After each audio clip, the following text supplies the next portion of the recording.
begin. In accordance with Section 5 of the Open Public Meetings Act, be advised that notice of this meeting was made by posting on the bulletin board in Town Hall and mailing to the officially designated newspapers a list of the meeting dates annually, indicating that this meeting would take place on Wednesday, November 4th, 2020 at 7:30 p.m. Due to the COVID-19 virus and mandatory quarantines imposed under executive orders by Governor Philip D. Murphy, Millburn Town Hall is closed to public for the purpose of board meetings. A supplemental notice was given in addition to the annual notice due to the transformation of this meeting into a remote virtual meeting. The supplemental notice contained information necessary for members of the public to attend the meeting through the Zoom platform, both by audio or video means. The public will have the same opportunity to participate at the appropriate time virtually, just as if they were attending an in-person meeting. This supplemental notice was posted on the Millburn Township website, Millburn Town Hall bulletin board, and Millburn Town Hall front door. Supplemental notice was also forwarded to the Item and the Star Ledger, which publications are the official newspapers for the Township of Millburn. Roll call, please. Daniel Bear. Here. Diane Aglo. Here. Gaston Halpert. Here. Jorge Mastropietro. Here. Mark Matzel. Here. Joseph Steinberg. Here. David Morrow. Here. Janak Tana. Here. Chairwoman Beth Zoll. Here. Thank you. So our first order of business before we get to our application tonight is we have no meeting minutes to approve, but we have the memorialization of application 20009 MSS Millburn Realty. It's for preliminary and final major site plan approval. I was just mentioning to those who were on earlier in the call, the meeting notes were circulated October 13th. They dated October 13th, circulated on the 18th. I had one minor comment, Ed, and perhaps you had already caught it. Okay. Line 84, which is on page 4 in the number 5, like the first full paragraph. The second line references Exhibit 4, but it should be Exhibit A4. Ah, yes. Really Good minor catch. at No, best. that's okay. That's we had the hyphen, we just didn't have The letter. letter. I had just two spots, which I don't know if I had the final version, but on line 136, it says the need for 21 parking spaces for the 3,128 square feet leasehold space. And then it has the calculation if used as, and it says retail, but I believe it should be medical. That is correct. We that was one that we did catch, Okay. but we will insert that. Okay. Did you have one other one, Eileen? And then line 142, it says the application is not site exempt. I don't know if we caught, it should be site. I did not catch that one. Site plan exempt. No. Okay, we'll insert that. Thank you very much. Thank you. Did anybody else have any edits or revisions? Okay, not Can seeing any. I know Go ahead. we had a question about the parking, and I wanted to just ask Ed. I see that one of the conditions is that you wanted the applicant to provide a list of all the businesses along with their parking space requirement. We're requiring that even though we're granting the parking variance, or you want that in? That was something that I thought the board had agreed they wanted. I recognize the utility or inutility of it, but perhaps it'll at least give us a snapshot of what's there now. Okay. And activities occur in the future. So I think the applicant did not have any objections. I think it would be good information for us to have. Okay, no problem. Thank you. And I believe, Ed, when you distributed it, you had asked if anybody had, or you had specifically directed some questions regarding parking calculation, and we heard back from Susan. Yes. I don't know if you wanted to characterize that for everybody's benefit. Yes, the resolution refers to the calculation for retail stores at 200 square feet. I'm sorry, at one space per 200 square feet. We were talking about during the course of the hearing, one space for every 250 square feet. And when we checked the ordinance, and it's section 607.2 Q1, we thought that the calculation was actually one space per 200 square feet for retail, and that was in shopping malls, I believe. So the resolution so reflects, and I did want to just call the board's attention to that. And I don't know if Paul or Eileen have any comment on that. I just want to make sure we didn't miss the section that we should have been looking at. I think we were okay with they requested the variance for the 5 that they were short Right. on the difference, and I was comfortable with that.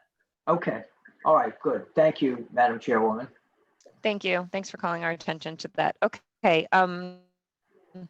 Eileen, can I ask you to remind us who voted yes on this? Which meaning who can make a motion and second and vote on this. Everyone who is here tonight, with the exception of Shana, can vote on this.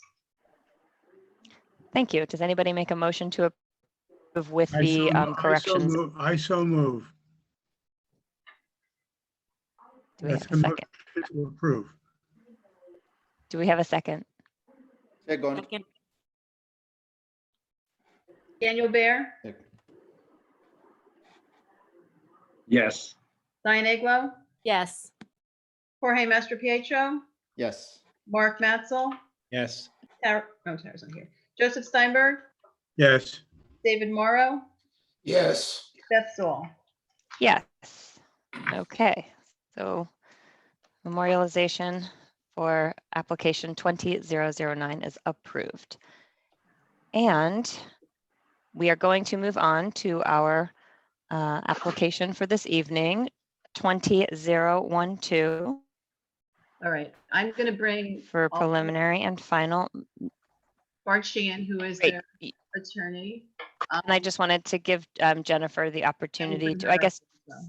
so Jennifer, as we're bringing everybody in, if now is it, she's bringing you back in, I believe. So just wait one moment and then you can go off mute once you're in panelist mode. There she is. Oh, and why don't we also wait for Mr. Sheehan to come in? I guess he is in. I He is think. here. Yeah. Okay. This way then he represents the applicant so he can hear and see what he needs to as well. Great, thank you. Jennifer, Okay. thank you. And I Yes, apologize, thank I you. can't see your full last name, so I would, That's okay. It's Jennifer Mazaway, Mazawey. I'm an attorney with Genova Burns. Our address is 494 Broad Street, Newark, New Jersey. I'm here this evening on behalf of Millburn Courtyard Associates, LLC. We sent a letter very late today, so I do not know whether Ms. Davitt was able to receive it. I did also send a copy to Mr. Sheehan and spoke with Mr. Sheehan a few days ago regarding this application, and I request that the board adjourn the proceedings this evening. I do not know if the board is aware, but Millburn Courtyard Associates has filed, and there is a pending litigation with regard to Ordinance 2557-20, which is the ordinance upon which this evening's development application is predicated. We believe that there are defects, and that is certainly not for this board to pass on, and I'm not asking you to, but we are in the midst of a prerogative writ action, and if successful, would void this application and any potential approval that flows therefrom. Therefore, we've asked, we did ask applicant to adjourn, and they declined that request. So we are coming to the board to ask you to adjourn, as this we believe would be a waste of resources, as this litigation is pending. All parties have now answered the complaint, and the next step would be a case management conference with the judge for the prerogative writ. And we think that it's prudent for the board to wait the results of that conference at the very least, which will set out a schedule and which would give all parties an opportunity to know how quickly that ordinance challenge can be resolved, which might resolve some of the concern that perhaps Mr. Sheehan's clients have. So we have submitted a letter. I'm here this evening asking the board to adjourn this matter, and thank you for hearing me before beginning. Okay, thank you. So it sounds like you did have the opportunity to speak directly with Mr. Sheehan today, if I understood that correctly. Yes, correct. Okay, and then Mr. Sheehan, I would let you speak for yourself. I don't want to speak for you, but it sounded as though I heard that you are willing to proceed, sort of understanding the risk, but I would prefer to have you explain if that's okay. You are muted, Mr. Sheehan.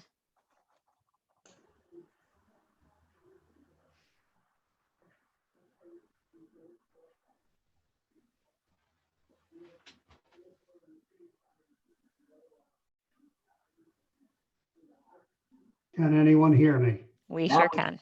Yes. Thank you. Madam Chair, members of the board, for the record, my name is Bartholomew A. Sheehan Jr. I am with the firm of Dempsey, and Sheehan and represent the applicants in the application for site plan approval pending before the board. I have spoken with Ms.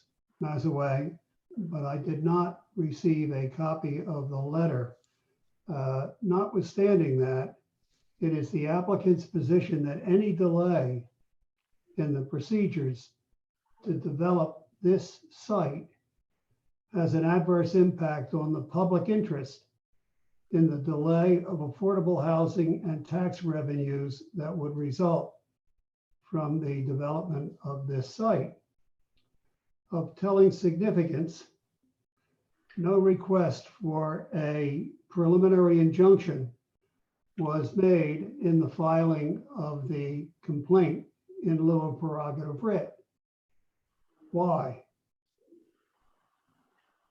It is found in the absence of irreparable harm to the complainant and the absence of the need to maintain the status quo by preventing the advance of a site plan application. Absent a probability or likelihood of success of the claims made and the presumption of regularity in favor of sustaining municipal action, particularly in the adoption of ordinances, there is no basic underlying need for a preliminary relief. There is an adequacy of the plaintiff's remedy at law in the prerogative writ suit, which, if successful, terminates the enforcement of the ordinance being contested and which enables this site plan application as made. Finally, it's the applicant who is before the planning board who assumes the risk of proceeding during the pendency of the litigation, while there is no risk to the plaintiff in the litigation contesting the ordinance. The application has been deemed complete, and the planning board is statutorily mandated to hear it, particularly since there is no present harm suffered by the plaintiff in the suit if a site plan is approved. The time within which to deny or grant preliminary approval for a project of this size is 95 days from the date of submission. Here, September 29th, 2020. I cite NJSA 40:55D-46C and ask the board through its attorney to authorize the continuation of this application as submitted for the reasons expressed. Thank you, Mr. Sheehan. I'm glad we have an attorney because I would say I understood a good portion of what you said, but I did not understand the full portion of what you said. So to that point, Ed, if I could ask you for my benefit and hopefully for some of the board members' benefit, if I'm the only one, then I still would like to ask that you explain it what was just stated a little bit in layman's terms, just so we can all get our heads around it. Thank you, Madam Chairwoman. I just have one question of Ms. Mazaway. She's still here? Yes. When was this lawsuit filed? If I can ask that. Yes. Yes, thank you. I am here, Jennifer Mazaway again.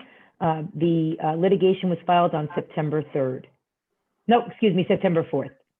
Okay. Just as a preliminary matter, we've now had these requests for adjournments from interested parties in proceedings, and they seem to come up on the day of the hearing or the day before the hearing or whatever. And while I don't mean to direct my comments at Ms. Mazaway because others have done the same thing, I think it would be much more helpful for the process if, when you have this kind of timeline where, you know, the lawsuit was filed 2 months ago, that these requests be made a little bit more timely to give us an opportunity to consider it more than we're going to be able to consider it here. And that's, don't take that personally, Ms. Mazaway. That's something that's happened to us before, and we spend, you know, a half an hour dealing with it or so. With regard to the request, I think Ms. Mazaway has set forth clearly what her reasoning is. Mr. Sheehan points out a number of things. First, there is a process by which a party to a lawsuit can obtain an injunction to maintain the status quo, which is essentially to stop everything pending the outcome of the lawsuit. In order to secure that kind of relief, which is a preliminary relief, but it's also without having a full hearing, you need to show a number of factors that are well articulated by the court, one of them being irreparable harm, and one being a balancing of the equities of proceeding or not proceeding. I think Mr. Sheehan's point was that there was no such application made to the court, and not, again, that's a choice that an applicant or an interested party can make. There's nothing wrong with not requesting it, but the fact that there is not an injunction that has been issued by the court does not divest this board of jurisdiction. We shouldn't evaluate whether Ms. Mazaway could have gotten a preliminary injunction or her choice to not do that. But I think Mr. Sheehan's point is well made. Because there is no order of a court staying these proceedings, the clock has begun to run.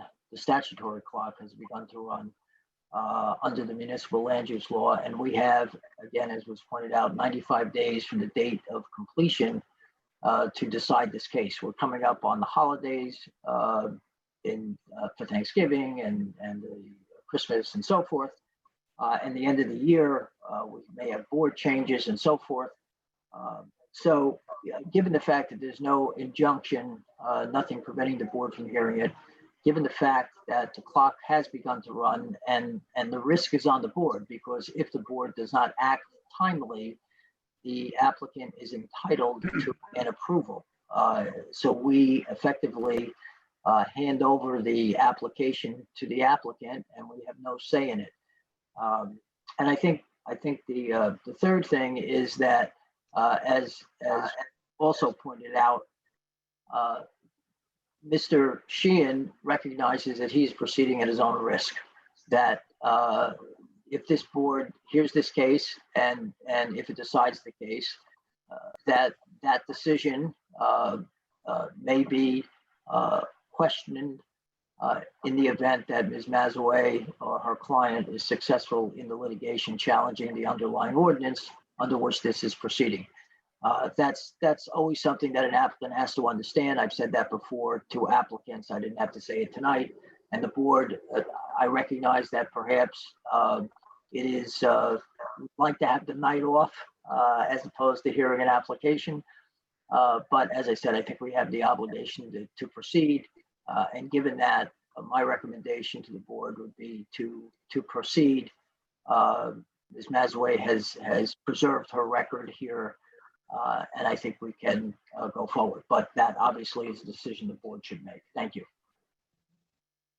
Okay, thank you. Appreciate that, Ed. So having heard that, I guess I open it to the board members, anybody for discussion, but it sounds as though we heard from Ms. Mazaway, and then we heard from counsel, Mr. Sheehan, from the applicant's attorney, that he's willing to proceed, at the risk as stated, and also, reminded us of our time, temporal obligation. Joe, do you look like you're about to speak? I think that Ed Buzak is right on point. And as far as I'm concerned, just so we have a motion on the floor to debate, I move that we go forward tonight. And I seek a second to that motion. I'll second. Okay, so Eileen, would we do a voice vote or a roll call? I think we should do a roll call, but we should just ask if there's any discussion. Anybody wants to discuss the motion before we take that roll call? I guess I just asked that. Didn't mean to preempt you, Madam Chairwoman. No, that's perfect. Doesn't seem that anybody has any follow-up questions. Eileen, you're muted. Daniel Bear? So yes means that we will continue, correct? Yes. Yes. Diane Aglo? Yes. Anderson Halbert? Yes. Jorge Mastro-Pedro? Yes. Mark Matzel? Mark is in attendee mode. Somehow he must have gotten booted and not brought back in.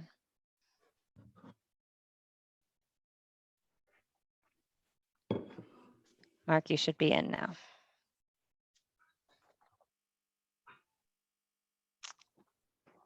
Yes.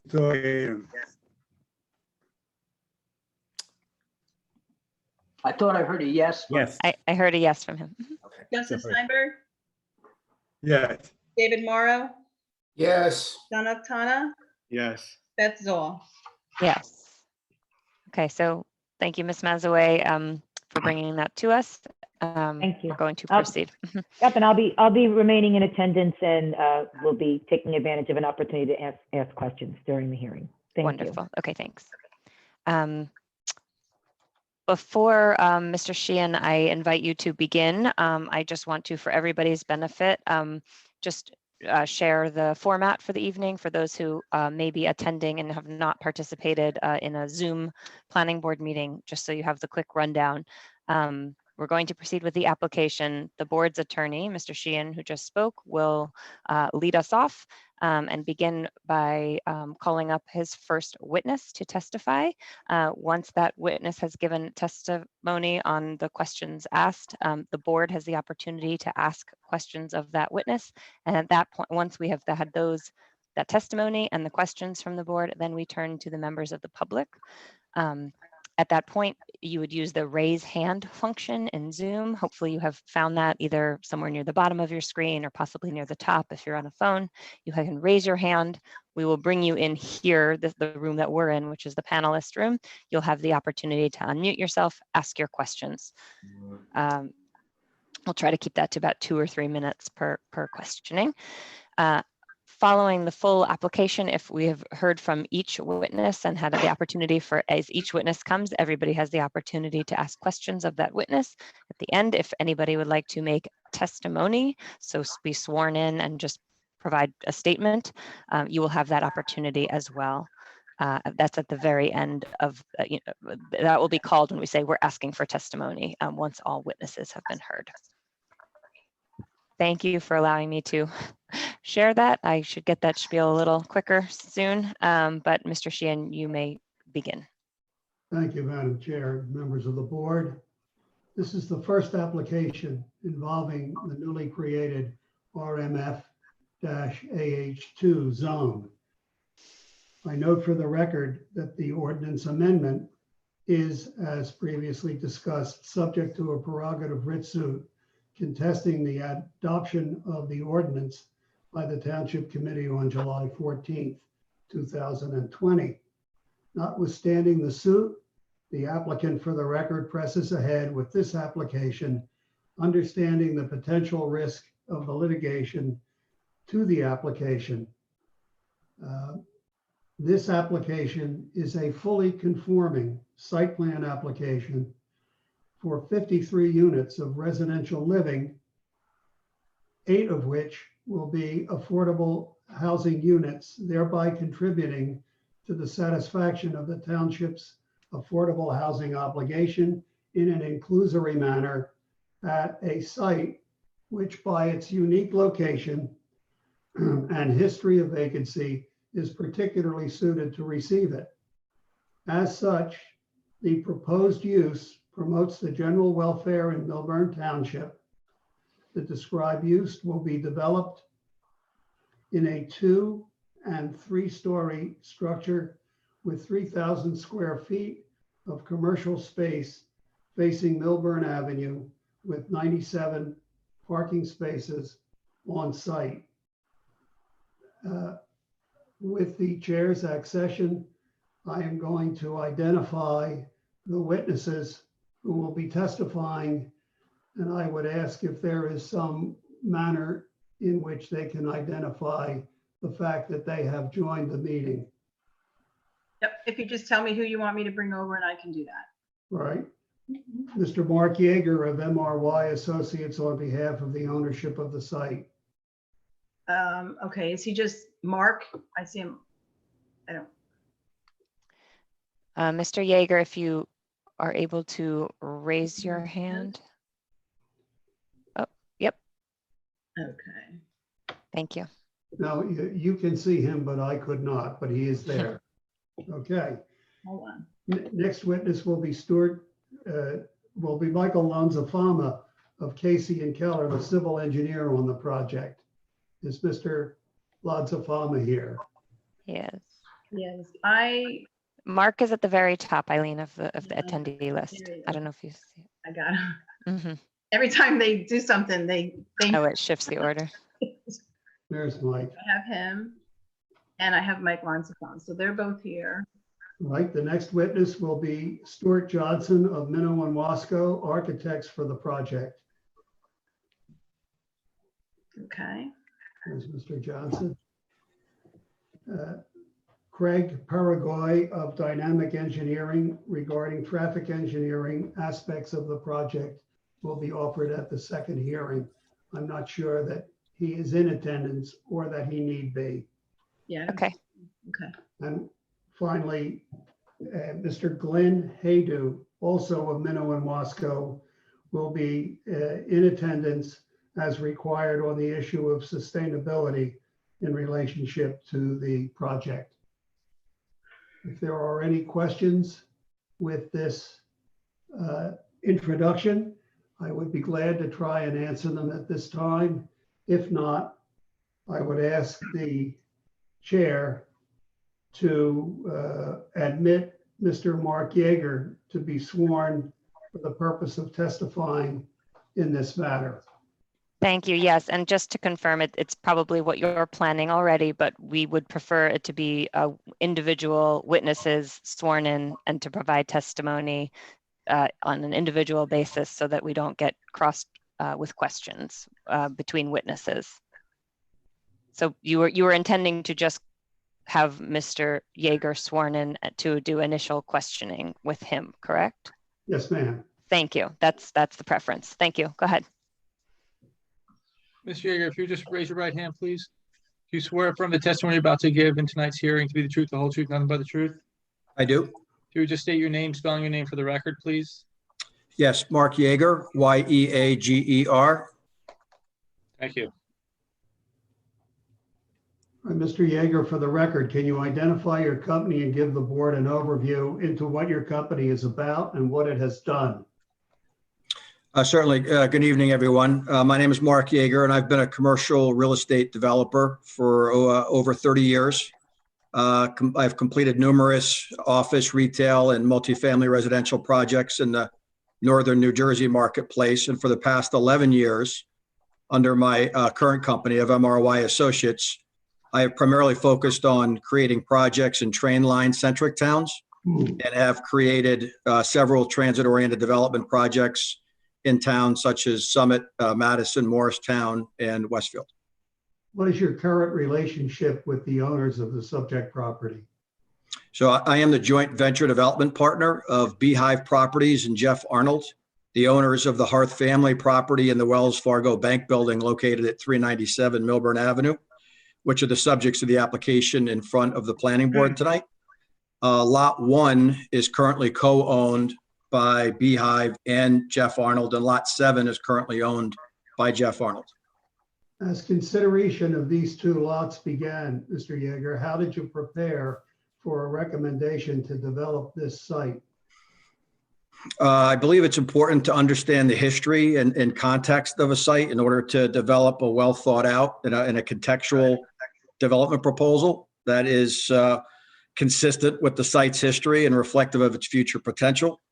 And I'm sorry for interrupting you, but I am anticipating the question from our council, which is, as you start showing us exhibits, we'd like to label them so that your label matches our label and our notes. So I don't know if you're about to share multiple images or if this is one set. I don't know how you would like to label it, or Ed, it would help you. Yes, why don't we start? We'll label this A1. Mr. Yeager, if you can explain what it is, Yes. what it depicts, and then as you put up a new screen share, the first thing we'll do is mark it and date it tonight. And I would ask that when you refer to it, you utilize the A designation, A1, A2, and so forth, so that the record is clear and can be followed in the event of appeals. Mr. Budzak, this is Bart Sheehan. I have a list of evidence, which if we were in person, I would have had pre-marked. This would be A1, and it's entitled the Hearth Family Photo. Okay, that's great. And Mr. Sheehan, if after this hearing, you can just submit that to me and the board, that would be helpful. I mean, I'm keeping notes on this, but if you have it pre-done, that would also be helpful. I will do that. So, Mr. Yeager, what was discovered when the history of the site was unearthed? So the property actually has a fascinating history in the township, and this A1 exhibit that you see is one of the original family photos from the Hearth family archives of the nursery, greenhouse, and florist operation that began its operation on the 397 Millburn Avenue property in the 1920s and 30s. The Hearth family's business operations was first established in the late 1800s, but they actually acquired this 397 Millburn Avenue site in the 1920s to relocate their florist and greenhouse operations. The operations maintained their presence on this site as well as also housing and serving as the home of a number of the family members who lived on this property. And it remained there for over 30 years until the 1950s, when a new office building was constructed on the property for the First National Bank of Millburn. Mr. Yeager, at this point, would you like to call up for a screen shot the Google Earth Street View of Millburn Avenue and Douglas Street, marked A2? Yes, please. I believe it's on the screen now. Correct. Yeah, so this building, built in the mid 1950s, first occupied by the First National Bank of Millburn, it's been various financial institutions over the past many decades.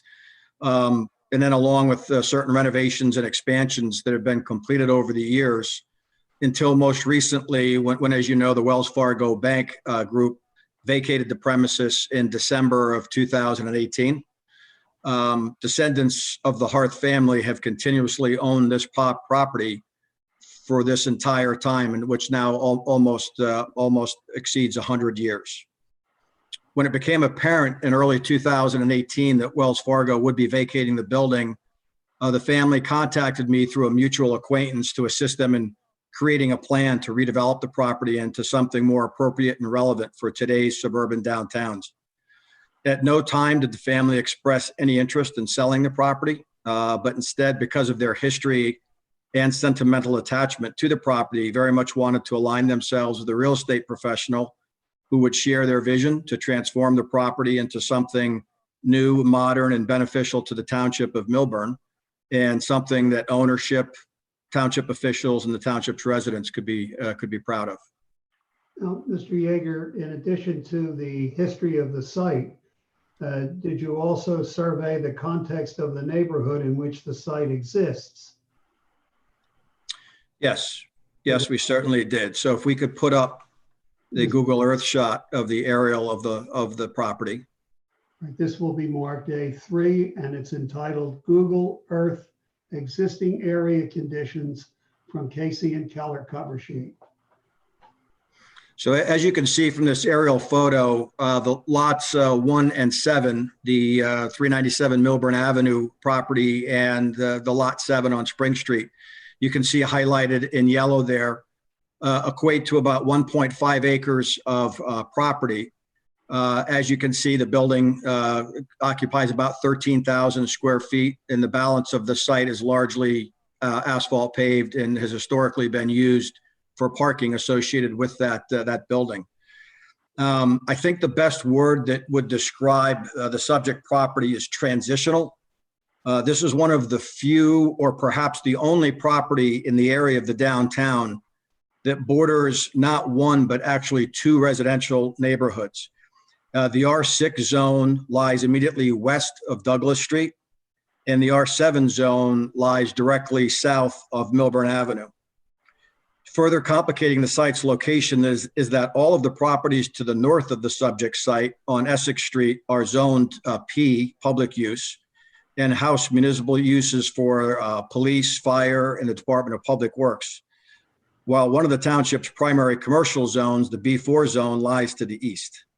So this myriad of zoning and property types very much influenced our thinking when developing the concept plan for this property. Single-family homes, multifamily homes, a variety of different types of commercial and public facility uses, township-owned parking lots, and town hall are all located in very close proximity to our property. So all of these uses need to be taken into consideration when designing the appropriate type and style and size project for this site. Additionally, significant consideration was given to the walkability to town and to the train station. And lastly, we wanted to emphasize the significance of this location as a gateway project into the downtown area as you approach the commercial section of the downtown from the high school and neighboring residential communities to the west. As you survey the neighboring context of the subject site, did you discover an encroachment by a neighboring driveway on the site? And using A3, maybe the cursor can draw attention to that as you speak? Yes, so immediately to the north at 393 Millburn Avenue, which is lot 2, we discovered that a driveway of a neighboring property has a substantial encroachment on the site. We are currently in discussions with the owner of that property, Robert Kubik, and are reviewing a proposal that permits the continued encroachment to exist as long as his property remains developed in its current condition. Could I ask you to zoom in, if possible, to the driveway location? I'm just not able to see.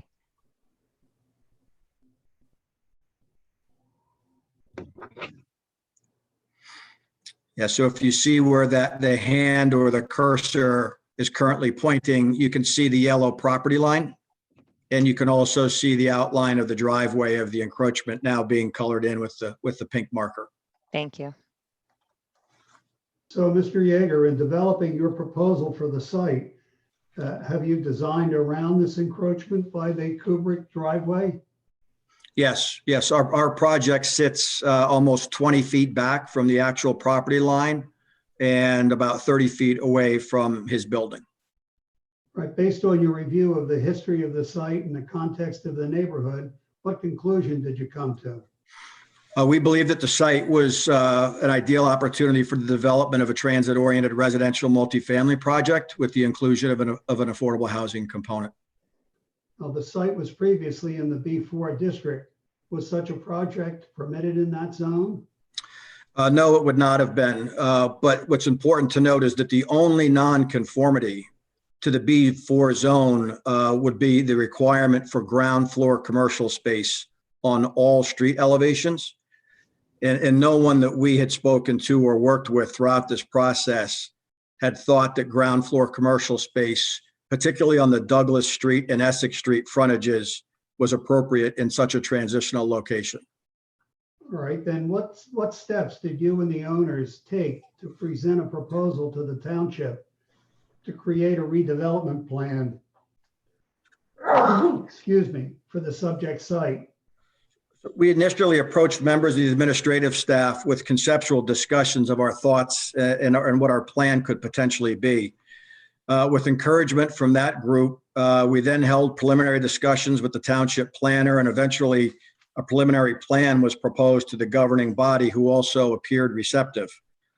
At that time, we engaged the local property owners with 2 neighborhood meetings in the summer of 2019 to solicit input and thoughts from the neighbors in the surrounding community of the 397 Millburn Avenue property. We had very engaged conversations and received a lot of valuable input during those meetings, much of which we incorporated into the final site plan that we are now reviewing. We very much appreciated the time and the effort the neighbors took to participate in those meetings. And at that point, the township instructed the planner to develop a proposed ordinance amendment to create a new zone that would permit and encourage a redevelopment of this site, which had been now vacant for a little over 2 years. What happened when the ordinance permitting the residential multifamily development with an inclusionary affordable housing component was considered on first reading by the governing body? It was referred to the planning board for a master plan consistency hearing. And the planning board found that the amendment, which did not initially require there to be any commercial space located on the first floor of Millburn Avenue or Douglas Street, Essex Street, or Spring Street, was inconsistent with the master plan on that basis. So during that process, there was considerable discussion about the desirability of, at a minimum, requiring commercial space on the ground floor of Millburn Avenue. What was the township committee's reaction on second reading of the proposed amendment? The township committee amended the proposed ordinance to require a minimum of 3,000 square feet of commercial space along the Millburn Avenue frontage. And then that became the final form of the RMF-AH2 zone that you previously referred to. Is the proposed plan that is the subject of this application before the board tonight, Mr. Yeager, a completely conforming plan? Yes, it is. Give the board an overview of the project, please.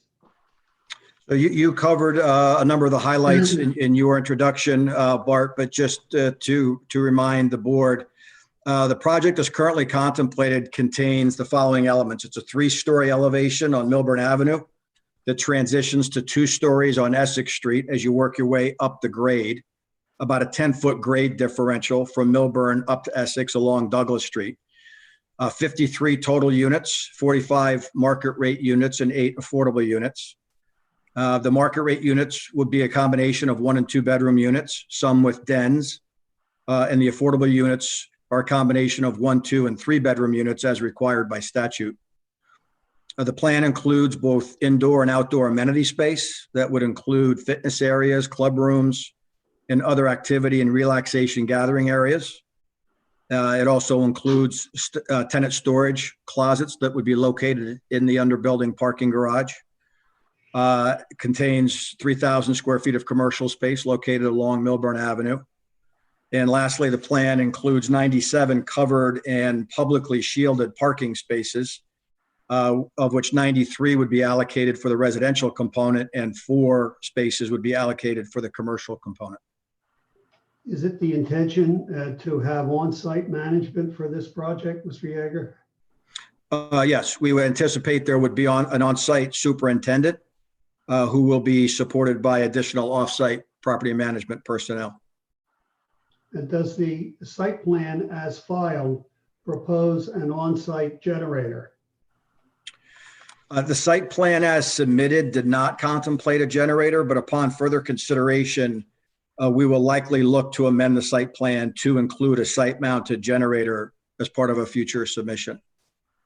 Right now, Madam Chair, through you with a request for guidance from Mr. Budzak, it is my intention to take the engineering, fire marshal, and planners reviews with each witness before they conclude their testimony, given the nature and substance of the issues raised in the reviews. Is that an acceptable way of proceeding with this Zoom facilitated presentation, Mr. Budzak? I think it is. We usually, at some point with the witness before you're finished, if you don't ask, we usually ask to review the relevant reports. So you preempted that. So subject to the chair, I would think that you can proceed in that fashion. Thank you. Please go ahead. Thank you. Thank you, sir. Mr. Yeager, in the engineer's review, there is a request for an oil tank to be removed. Is that something that you would accept as a condition of approval? Yes, just for the edification, the board's edification, there is an abandoned oil tank that was abandoned in 2017 in between the existing building and the Douglas Street elevation. It has been, it's the subject of an RAO and has been appropriately closed. So we will simply be removing that as part of the building demolition. The engineer has asked that you replace existing pole lighting on Douglas and Essex Street. Is that something that is acceptable as a condition of approval? Yes, I assume that will require conversation with JCP&L, the utility provider in this area, but subject to acceptability and their approvals, we would be prepared to do that, yes. Right, the engineer requests the milling and paving of Spring Street in Article 2.7. Is that something that can be carried as a condition of approval? Yes, I think for clarification there, it was a portion of Spring Street as the planning board will notice, which we'll get into further discussion with our engineer's report, is that we are proposing to realign some of the parking on the city owned or the township owned parking on Spring Street. So as a result of that, I believe that's the nature of the request, is if we're going to be moving from angled to parallel spaces, that they would like to see that section of Spring Street milled and repaved, which we would be prepared to do. The engineer also requests that painted directional arrows on the garage egress lanes at both locations should be left turn arrows on both Millburn Avenue and Spring Street.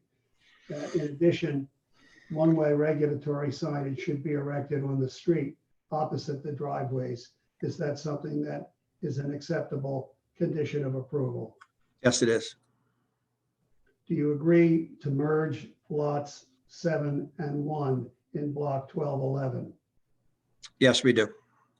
Right, that addresses, for the record, the portion of the engineer's report that deals with Mr. Yeager. There are items that the engineer will testify relative to the need for photometrics and plantings in the site triangle, but no further questions with regard to the engineer's report will be directed to Mr. Yeager. I ask you, Mr. Yeager, whether or not all of the items in the forester's report are acceptably carried as a condition of approval. Yes, they are. Right now, turning to the fire marshal's review.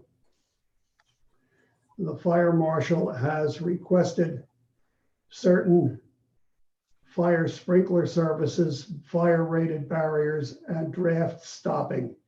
Is this an area of expertise that you will address, or is this something that you wish to defer to the engineer? That typically falls under the auspices of the architect and the mechanical and electrical and plumbing engineer that they would hire as a part of this project. The only comment I would make is that it's our understanding that the state of New Jersey is coming out with a series of new fire code standards in February. And, whatever those standards say, developers, applicants, and municipalities need to abide by is certainly what we would intend to do. Right, do you agree that no open flame cooking devices will be on site? We would anticipate potential. It says, I think the fire inspector's comment or the fire marshal's comment was that we can have those. They just need to be in pre-identified locations. Yeah, no, So not operated within 5 feet of combustible construction. Right.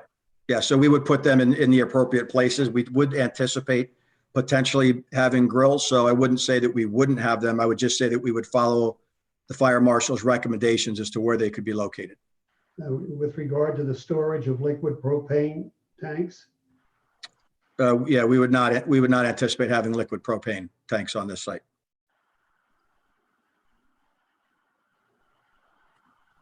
All right, there are requirements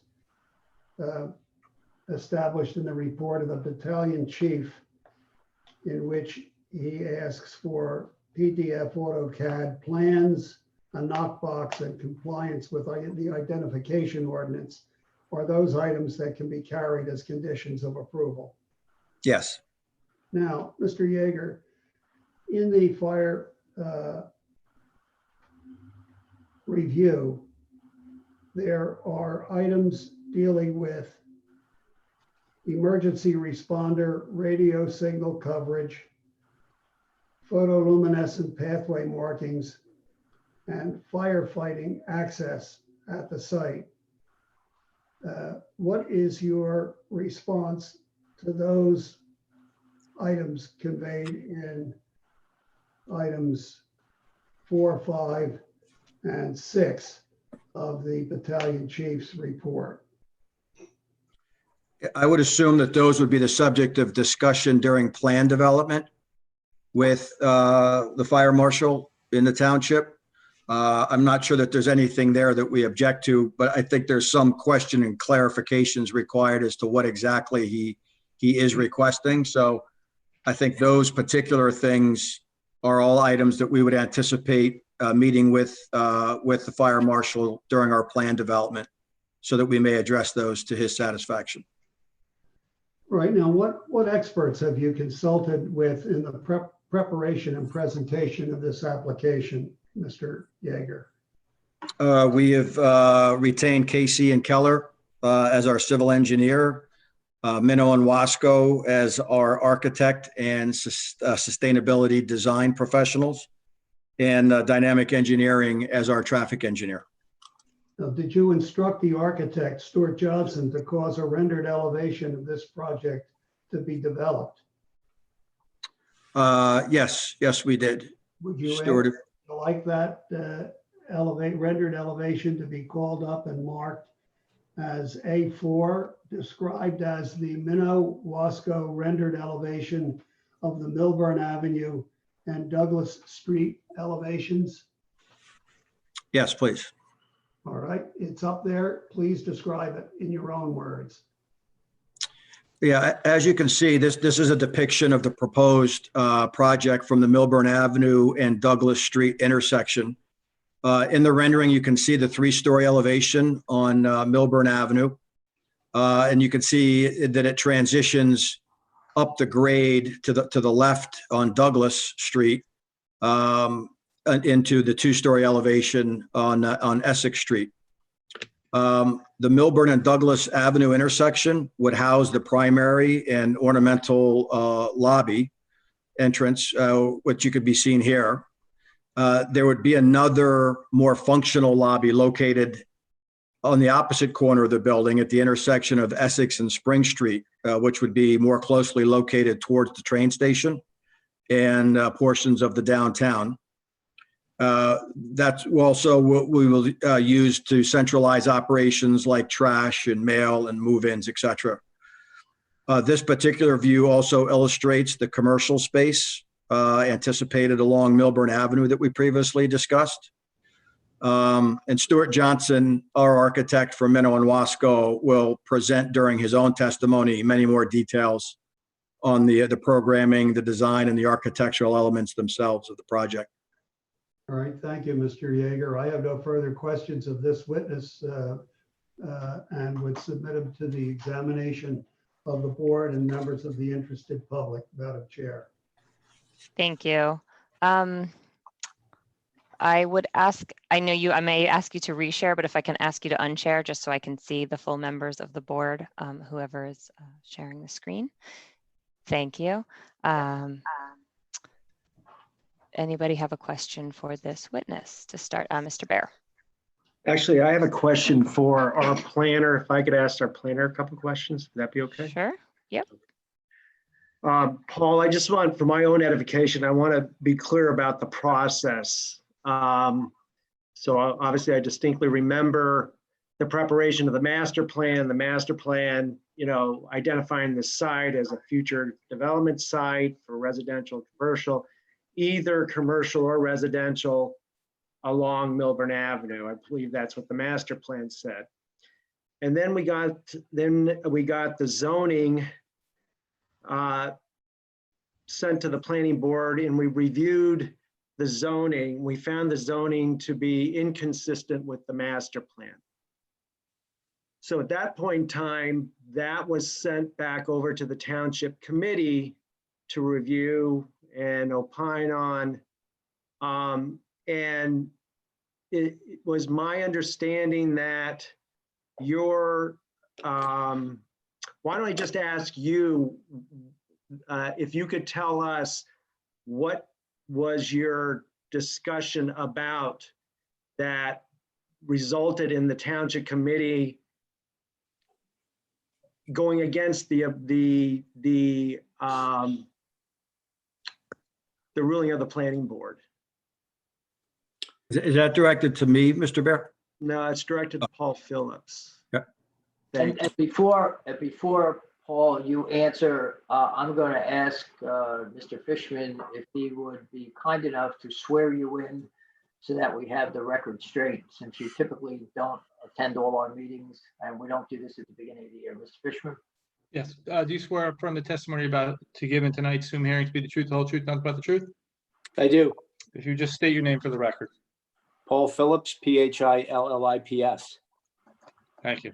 So Paul, if you could just take us from when it went from the planning board to the township committee, and what was your recommendation to the township committee at that point in time?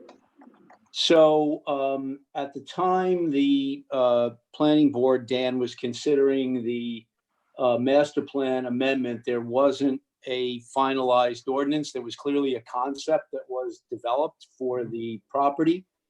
And as you may recall, the planning board had discussions about whether or not there should be or should not be retail along any of the 3 street frontages. At the time of the concept, there was no retail whatsoever. And as you also may recall, the master plan amendment that was ultimately adopted had language to the effect that retail would be potentially permissive, but not mandatory on both Millburn and Essex. I think we all agreed that Douglas was not appropriate for retail. And then ultimately what happened is that when it went back to the administration, basically there was a sentiment that the retail should be required solely along the Millburn Avenue frontage. And that that directive basically was passed down to me as the township planner, Dan, and I then introduced an ordinance for first reading, which required the 3,000 square feet of retail along Millburn Avenue, and which I think, to get back to your question, that caused the whole dilemma when it went back to the planning board on the mandatory referral, was that the planning board was saying, hey, this was supposed to be permissive and not mandatory. And then you did a recommendation with regard to master plan consistency. It went to the governing body and it was addressed there as well. But that's sort of the history of how this evolved, if that answers your question. No, take it one more step, okay? Because it went back to the township committee. And did the township committee make another ruling subsequent to the planning board's ruling? Did they find it to be substantially compliant or in the spirit of, or whatever? They did, Dan. I think they recognized sort of, for lack of a better term, the technical inconsistency with regard to the retail being mandatory as opposed to permissive. But they also went on to indicate the various bases where the ordinance was consistent with other portions of the master plan amendment specifically. And if I might just also add, Paul, I believe that the township committee also adopted a resolution addressing the inconsistency pointed out by the planning board. Is that correct? That is correct.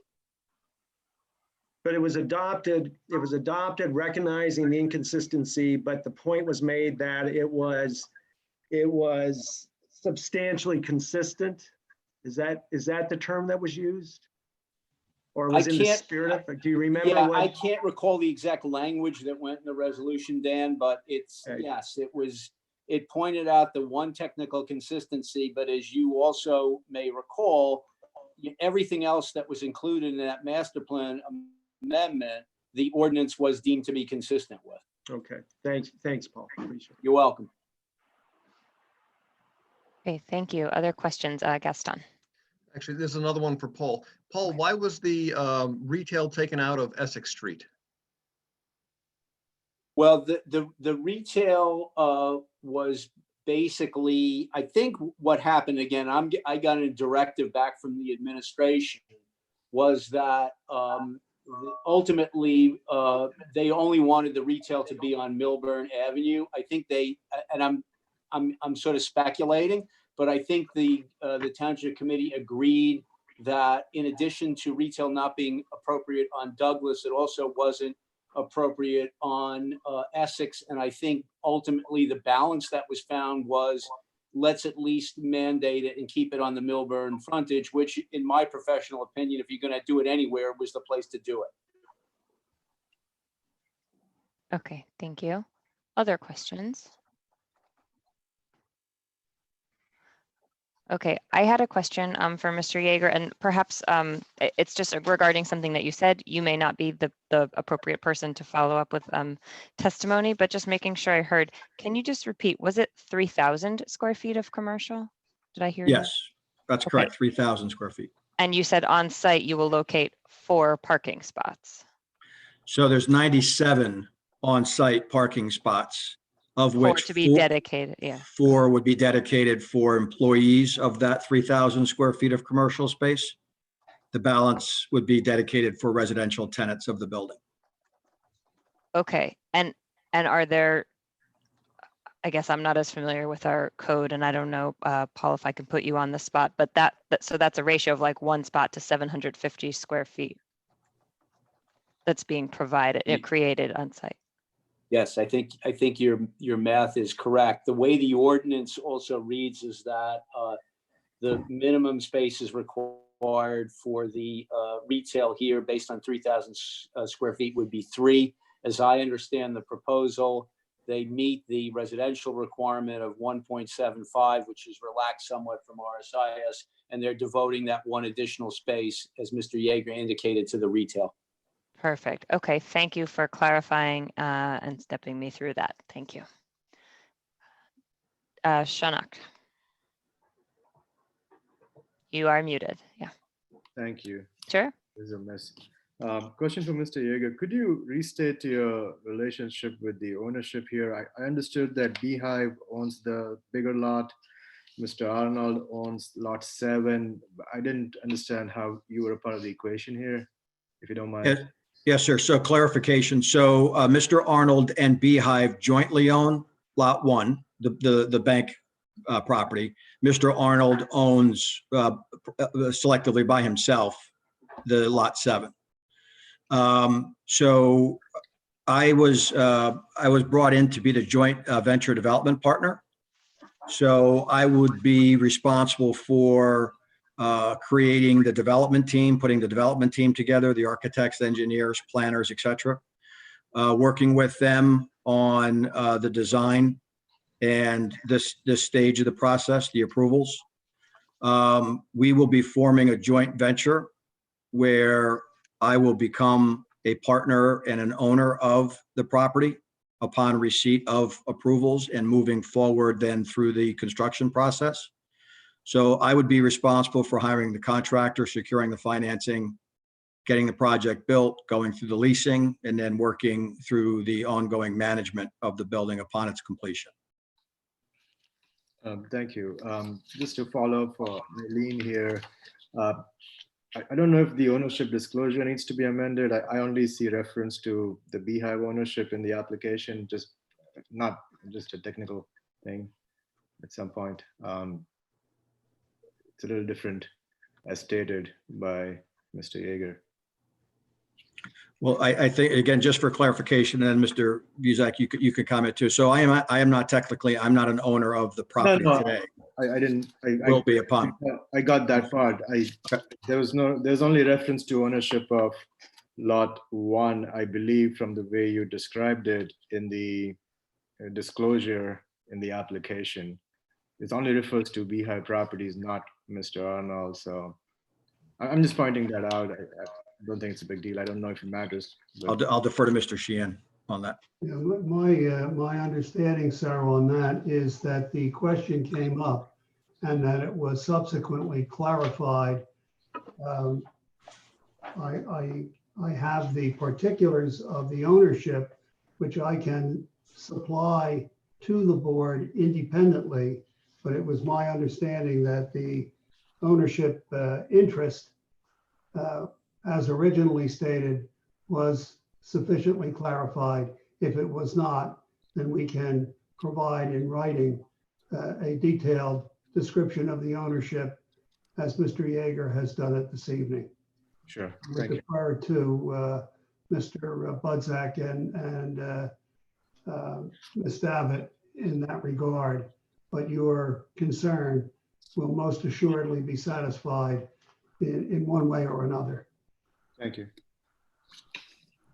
I do think that if there is an inaccuracy with regard to the statement of ownership, that an amended statement should be filed with the board subsequent to this meeting. And if it's not, then just send a letter in saying that, you know, the ownership disclosure statement is correct as submitted.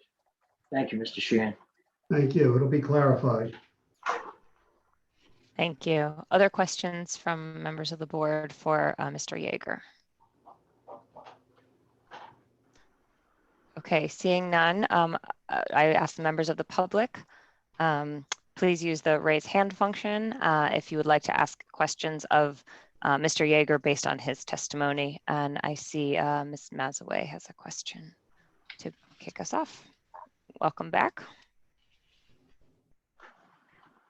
Oh, she hasn't popped in. Here she comes. Okay. Good evening, Ms. Mazaway. Good evening again, Madam Chair, members of the board. Thank you. Again, Jennifer Mazaway for the record. I unfortunately must repeat or reiterate my request for an adjournment this evening. This time, there have been reports issued by the municipality, by the planning board or its professionals that I have specifically asked for that are not located on the website, not related, they're not available to me as a member of the public or as an attorney representing an interested party. And I did specifically request them and have not received them. And yet the board is hearing testimony this evening regarding those reports, and me and my client would like the opportunity to review those. Okay, I guess who did you submit those requests to? To the board secretary. Okay, understood. Ms. Davitt, you received those requests? Upon hearing Ms. Mazaway now say it, I received an email maybe last week asking when the reports were submitted to me, that she get a copy. I received the reports yesterday is when I finally received them. It was absolutely a complete oversight on my part that I did not forward them to her. Okay. Mr. Buzak, I would ask you for your advice on this matter, given that there was a request that we were not able to follow up on. Well, I would ask Mr. Sheehan if he would be willing to bring Mr. Yeager back to a subsequent meeting, because I think you already said that one of your experts would be testifying at another time. And I think we can afford Ms. Mazaway the opportunity to raise any questions with Mr. Yeager at that time, so we don't have to waste this night. And yet we will give Ms. Mazaway the reports and give her the opportunity to cross-examine Mr. Yeager. So first I pass it to Mr. Sheehan, if that is acceptable to you. And of course, Mr. Yeager, who's got to come back, but I assume he would be coming back anyway. Mr. Sheehan? Yes, on behalf of the applicant, Madam Chair, Mr. Budzak, the applicant represents that all witnesses who testify will appear at all subsequent hearings so that they would be available for continuing examination by the board members and members of the interested public, cross-examination by Ms. Mazaway. Okay. And thank you, because I do believe I'll have the same issue with each of the witnesses that is here this evening. So I do appreciate that, Mr. Sheehan. Again, if it's easier to wait and do it all once I've had the benefit of those reports, I just think that would probably be more efficient, but obviously I defer to the board's decision on that. Yeah, the witnesses who are to be offered this evening will establish a baseline, and having established that baseline would be available for questions, which I am certain will take up the rest of this evening, and we'll be back for continuation of any cross-examination that you or any other member of the interested public would have, but we would like to press on. Thank you. I do have a couple of questions for Mr. Yeager this evening, notwithstanding that I would like those reports though. So, Madam Chair, if you're okay, I would ask a few questions. Thank you. Yes, I will give you about 2 minutes to ask further questions, and then we will open it to others. Go ahead. Thank you. Mr. Yeager, please let me know if there's be another witness that will testify. I have questions about operations in the building, specifically the location of trash room, garbage room, and how that will be handled, how trash haul will be handled on the building. Is that something for you, or would that be one of your experts? But either the architect and or the engineer would address that. Okay. My other question relates to just site selection and this site in particular. Are you aware that the township has commissioned a vision study for the entire downtown, which includes this property, which had previously been in the B4 district? I'm aware that the township has commissioned a downtown revisioning study. I'm not aware of exactly which properties are included or not included in it. Okay. Well, I mean, would it surprise you to learn that this property is included in that vision study that is dealing with the downtown? No. Again, I guess perhaps something for your engineer or architect. The Essex, the ingress and egress from the site onto Essex. Excuse me, the ingress and egress of the site onto Spring Street? Onto Spring. Will that be discussed by one of your professionals, or is that something Yes. better suited to you? That will be discussed by our engineer. Okay. Rooftop amenities, would that also be something that might be handled by your professionals as well? There are no rooftop amenities contemplated for this project. Okay. And then any questions I might have related to rooftop appurtenances, HVAC or anything like that, perhaps better for the engineer?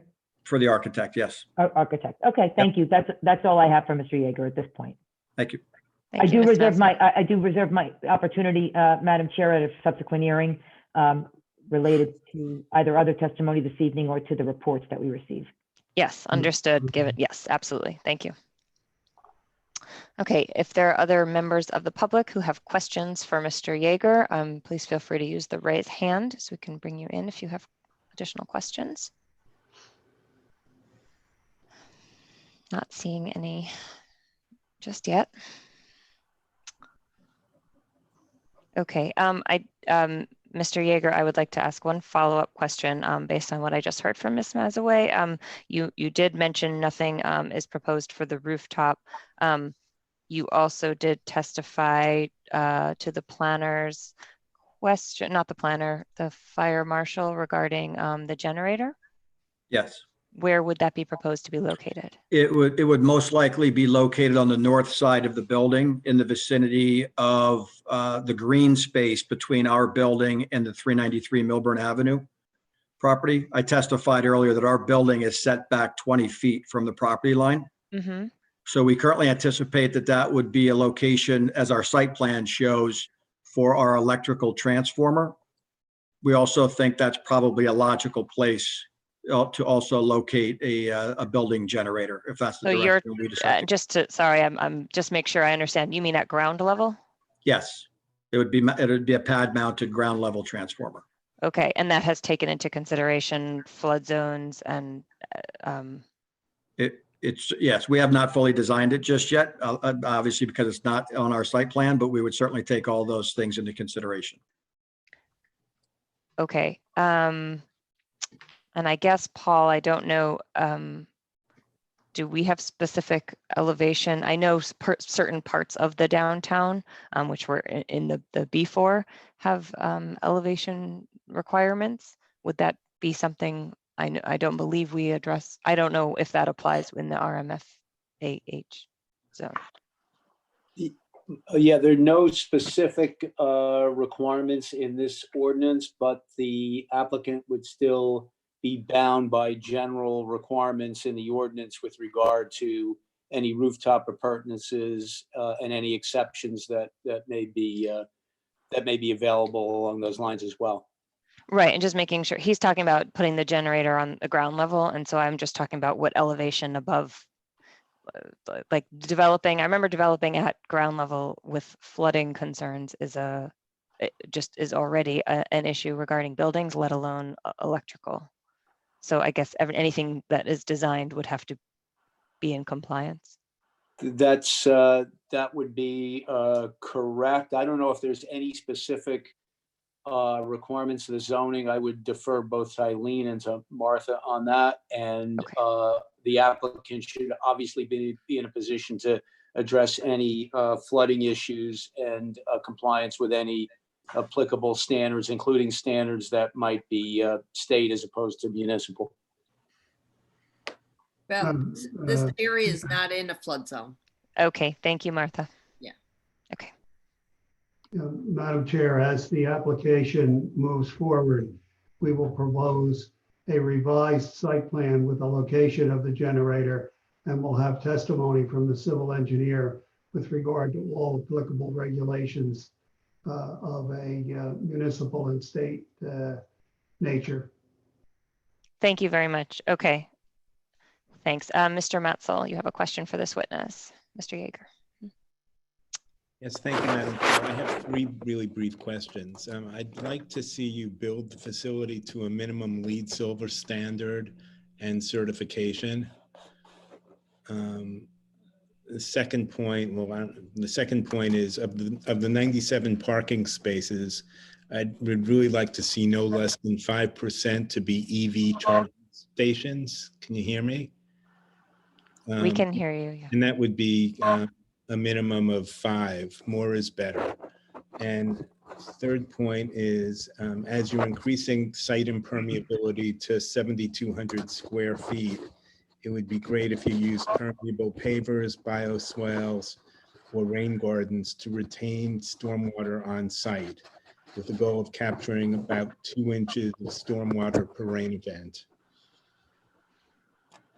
Thank you. Thank you, Mr. Matzel. All of those issues will be addressed by our architect and our civil engineer. Great, thank you. Certainly. Okay, thank you. Other questions at this point?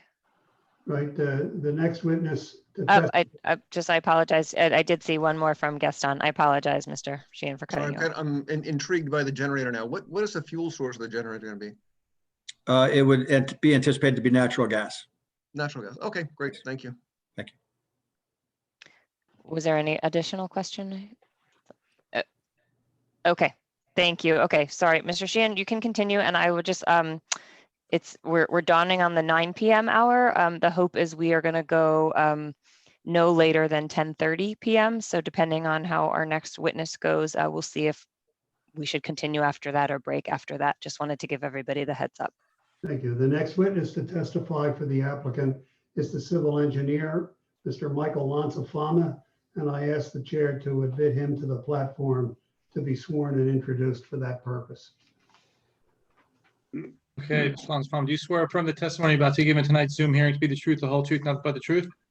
I do. My name is Michael Lanzafama. That's Lanzafama. I'm a licensed professional engineer, land surveyor and planner, licensed in the state of New Jersey. I'm a principal with the firm of Casey and Keller Incorporated, 258 Main Street, Millburn, New Jersey.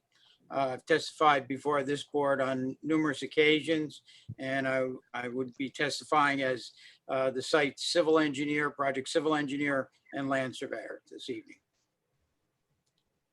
Right, Madam Chair, will the board stipulate to Mr. Lansafama's expertise as a civil engineer and surveyor based upon his many prior appearances as an expert in those fields before this board?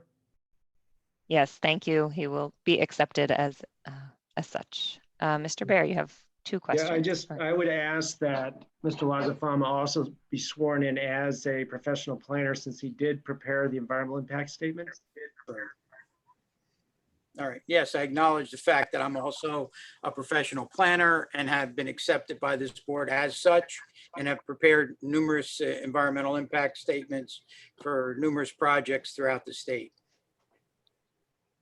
I modify my request, Madam Chair, to ask that he be accepted in the fields of civil engineering, surveying, and professional planning as an expert. Thank you. Yes, we will accept him on all three counts.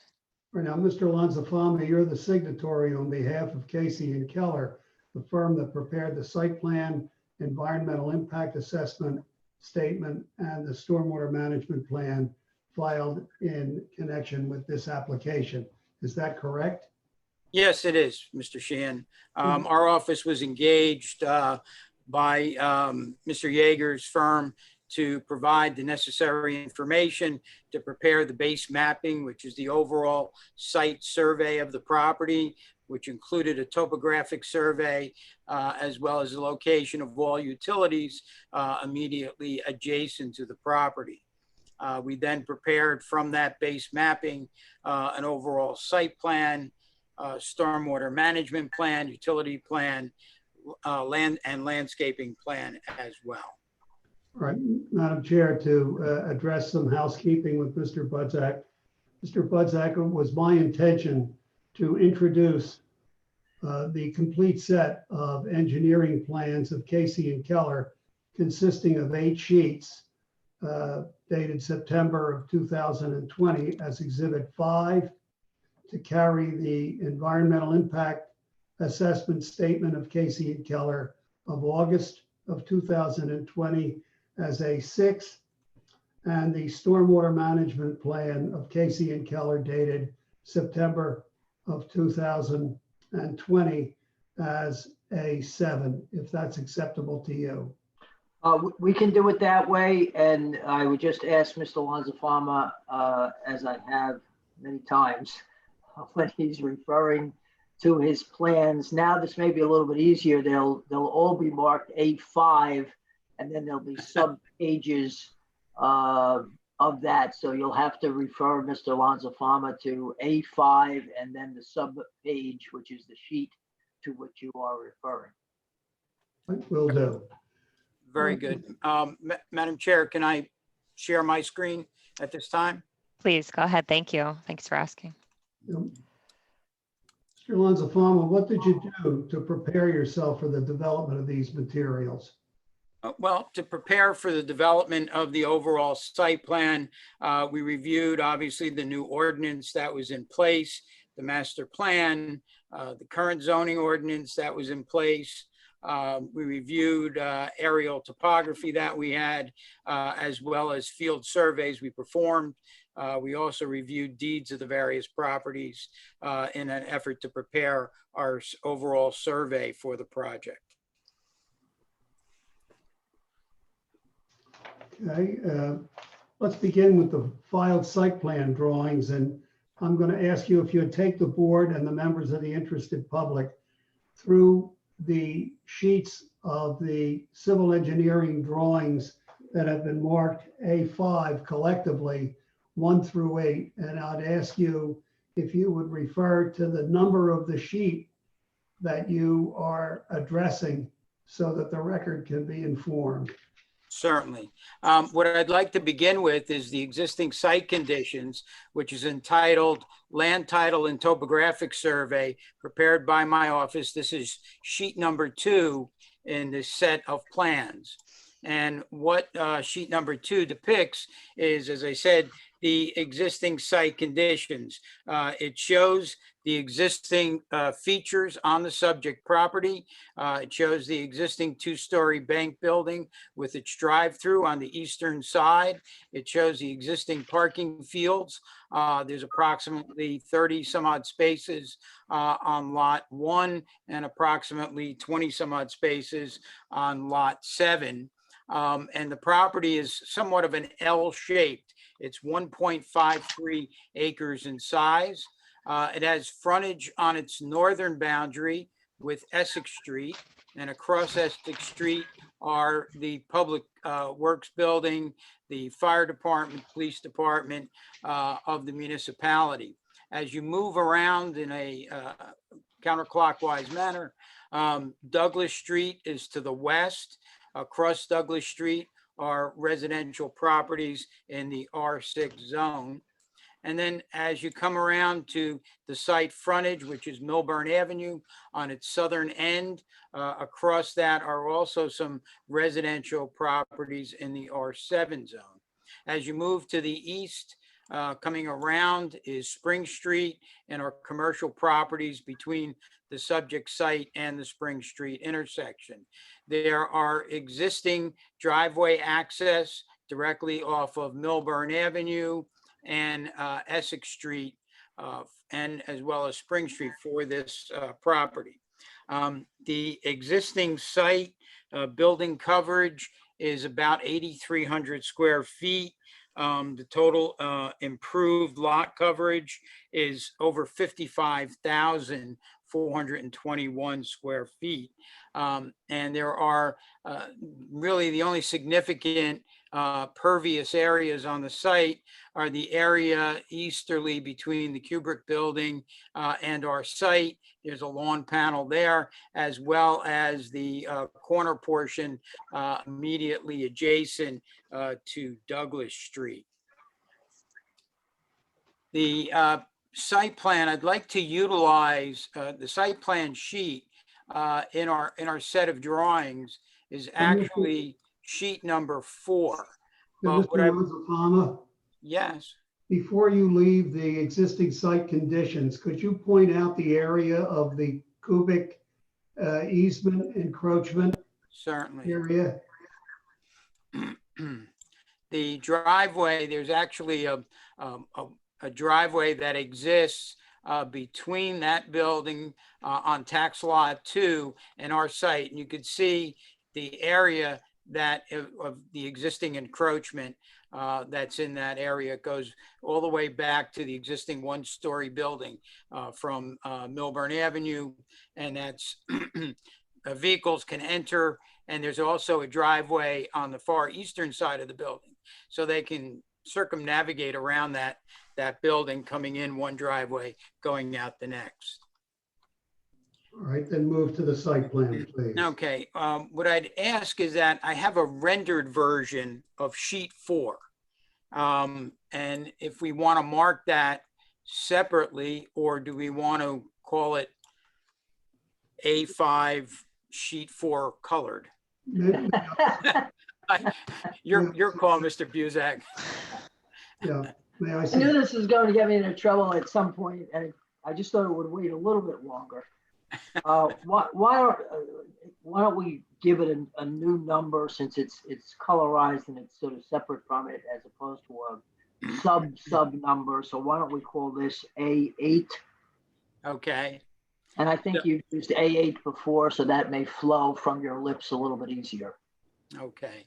A8 is a colorized version of the site plan drawing, sheet number 4, in the set of plans that were submitted. It's the exact same imagery.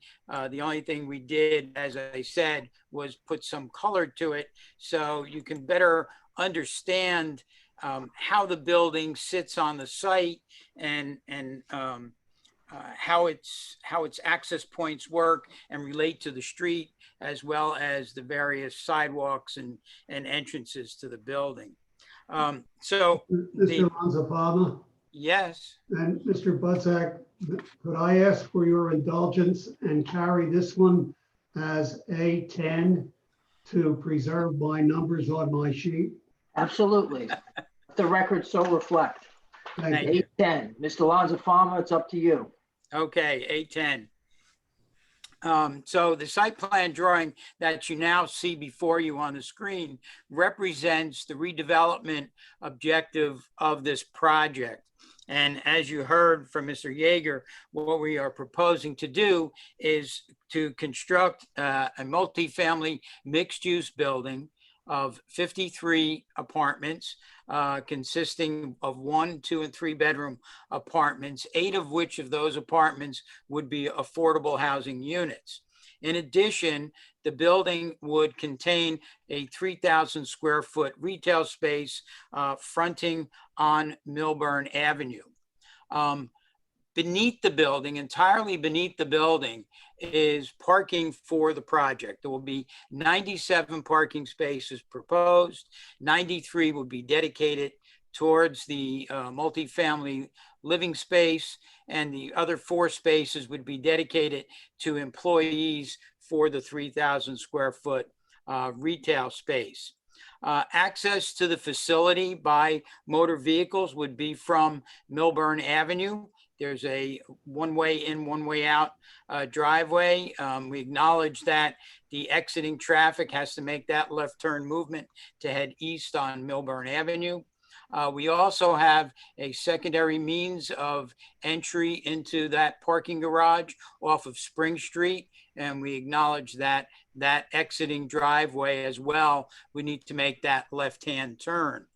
As part of the building's operations, let me just zoom in on, let's start along Millburn Avenue to get a sense of what's happening. You have the main entrance lobby, which is required by the ordinance to be off the corner of Douglas and Millburn Avenue. This will be a formal plaza. We anticipate using different paving patterns to enunciate that space and make it welcoming. And this would allow for direct access. It'll be an at-grade entrance into that lobby area. There'll be office space for managerial purposes. There's the elevator to the upper levels, emergency stairs, water service room, storage area, and refuse area for this far end of the building.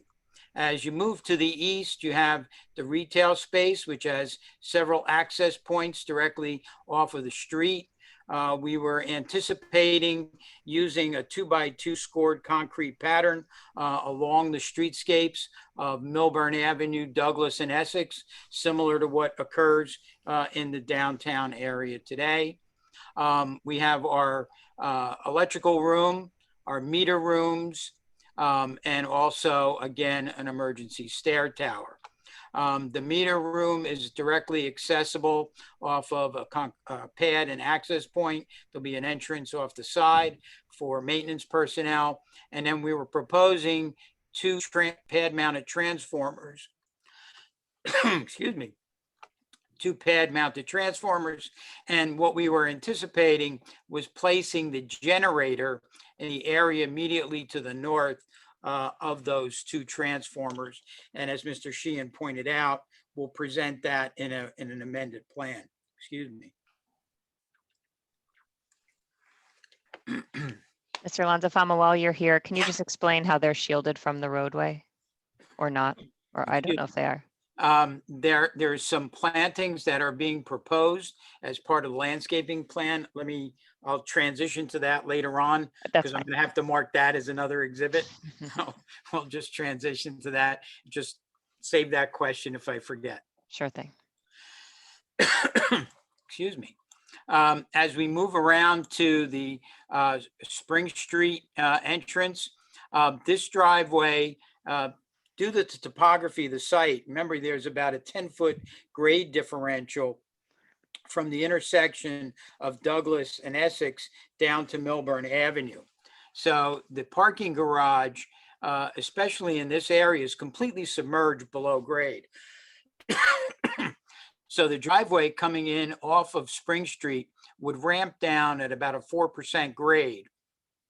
And off of that area is also a second refuse area, as well as storage for the tenants. There'll be a whole section in the garage space that would be storage. Again, mechanical rooms, emergency staircase, and then there's the residential lobby. We thought that it was important to orient that residential lobby on Essex Street because then it gave us, gave the tenants direct access towards the Millburn train station, which is about 0.4 miles away. It's only about 1,900 feet away. So this is truly a transit-oriented development, trying to utilize mass transportation to reduce parking demands. Excuse me.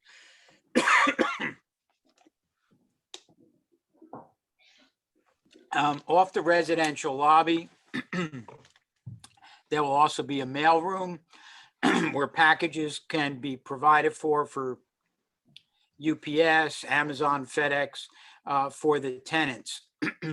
What we've done in the area immediately to the north of this residential lobby is we created a drop-off space.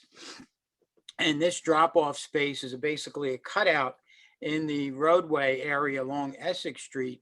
It allows for a refuse truck to pull up. There'll be doors on the refuse room. The containers would be brought out to the truck and refuse would be managed in that manner. Also, on move-in day, vehicles could park in that area and then move furniture through the residential lobby, through the elevator to the upper levels. In addition, UPS trucks, mail trucks would also be able to park in that area. We also have a single parallel parking space for a potential visitor or someone that wanted to stop by along the streetscape. In addition, we are modifying the angled parking that currently exists along Spring Street, converting that from angle parking to parallel parking. The primary reason to do that is one of safety. The angle parking does not have sufficient backup to properly negotiate in and out of those spaces. So the parallel spaces would be a better solution. You can also see in the central portion of this, between the main portions of the building right above the parking deck will be an amenity deck. And this amenity deck would provide for gathering areas and recreational spaces for the tenants of the building. Some of the tenant spaces, some of the apartments will have individual patios and terraces that will be isolated from the main area by fencing and landscaping. And then the main gathering area would have seating areas, outdoor grills, and what have you. To manage the increase in impervious area as a result of the development, we're adding just over 7,000 square feet of additional impervious area. We are proposing an underground detention system consisting of 18-inch diameter pipes perforated, embedded in stone that would be placed under the parking garage. Now, what we're experiencing on this particular site is that the subsoils are very good as far as permeability goes. And in anticipation of some of the board's requests, based upon what we've discussed for another project, is we're offering to make some modifications to the initial design. The initial design consisted of 4 18-inch diameter pipes sitting on a 6-inch bed of stone, surrounded in stone, and had produced some significant reductions in both runoff rate and volume. And according to our calculations, because this is considered a major project and falls under the best management practices of your ordinance and the state of New Jersey, we're required to reduce peak runoff rates and or volumes. And as Mr. Mansell pointed out, the key is volume. The volume of runoff is what has the greatest impact on the stormwater system, the stormwater collection system within the municipality and downstream property owners. And the goal is to try and recharge as much water as possible to improve not only the existing condition, not only to maintain the status quo, but actually to improve it to a point where it's almost as if the property were never developed. So what we did is we took the design and we added about 3 feet of crushed stone below the pipes, extended the system somewhat, so that we've increased its capacity to reduce peak runoff rates and also reduce the volume of runoff, so that we're fully containing a 2-year storm, which is about 3.4 inches of rainfall. So under existing conditions, the current site generates for a 2-year storm about 14,681 cubic feet of runoff at a peak rate of 3.95 cubic feet per second.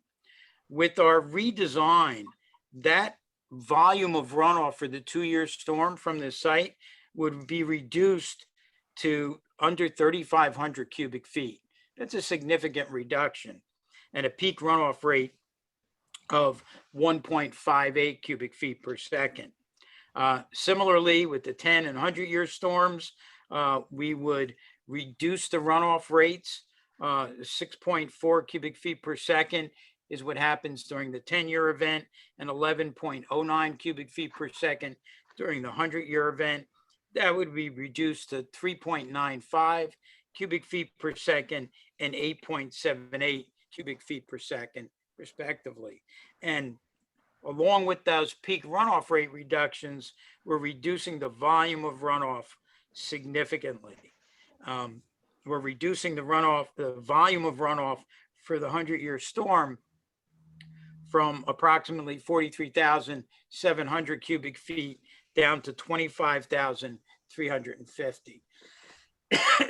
So you're seeing a significant improvement. There's a real benefit, not only to the potential for downstream flooding, a vast improvement, but you're also seeing a significant improvement in groundwater recharge.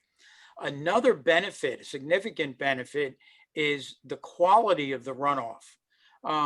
You're going from a site that is mostly paved surface exposed to the elements, where you're going to get salts on there, various treatments during winter snow events, as well as vehicles dropping certain oils and greases onto those areas that then get washed off. Now what you're getting is runoff from the rooftop areas that are clean. They're not subject to those same chemical treatments. So you're seeing a vast improvement in water quantity, water quality, a vast improvement in groundwater recharge. So I really think the redevelopment of this site and the manner in which we're proposing is truly a win-win for the community and the property owners and the people in the overall neighborhoods that surround the subject property. The overall site plan, as far as the zoning goes, I just want to quickly review some of the metrics for the zoning ordinance and how we are compliant with them. The ordinance requires that we have 1.5 acres of land. We have 1.533 to be exact. The minimum front yard setback off of Millburn Avenue was to be 5 feet.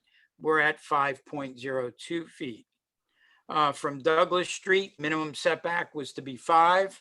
We are at 7.27. From Essex Street, we're to be 5 feet. We're at 5.2. And from Spring Street, we're to be 5. We're at 12.01. The side setbacks from Lot 2 and Lot 6 were to be 7 feet. We're at 13.76 and 10.42. The rear setback from Lot 6 was to be 2 feet. We're at 3.54.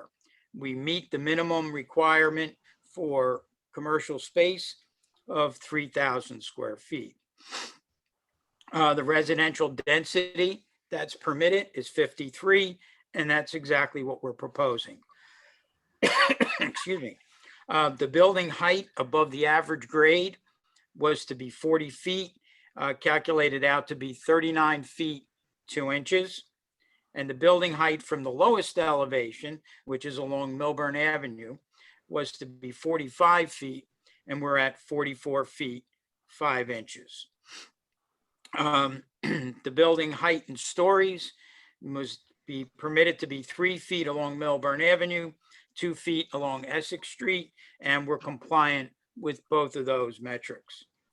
The parking requirement for the project is to be, the way the ordinance is written, it says the parking requirement shall be consistent with the residential site improvement standards. However, the board may grant a de minimis exception due to its proximity to mass transportation, provided we provided a minimum of 1.75 cars per dwelling unit, which calculates out to be 93.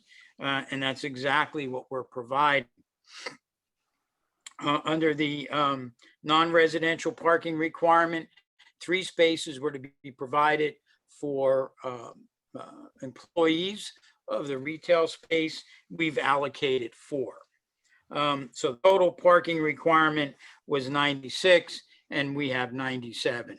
So we're totally compliant with the bulk standards of the ordinance.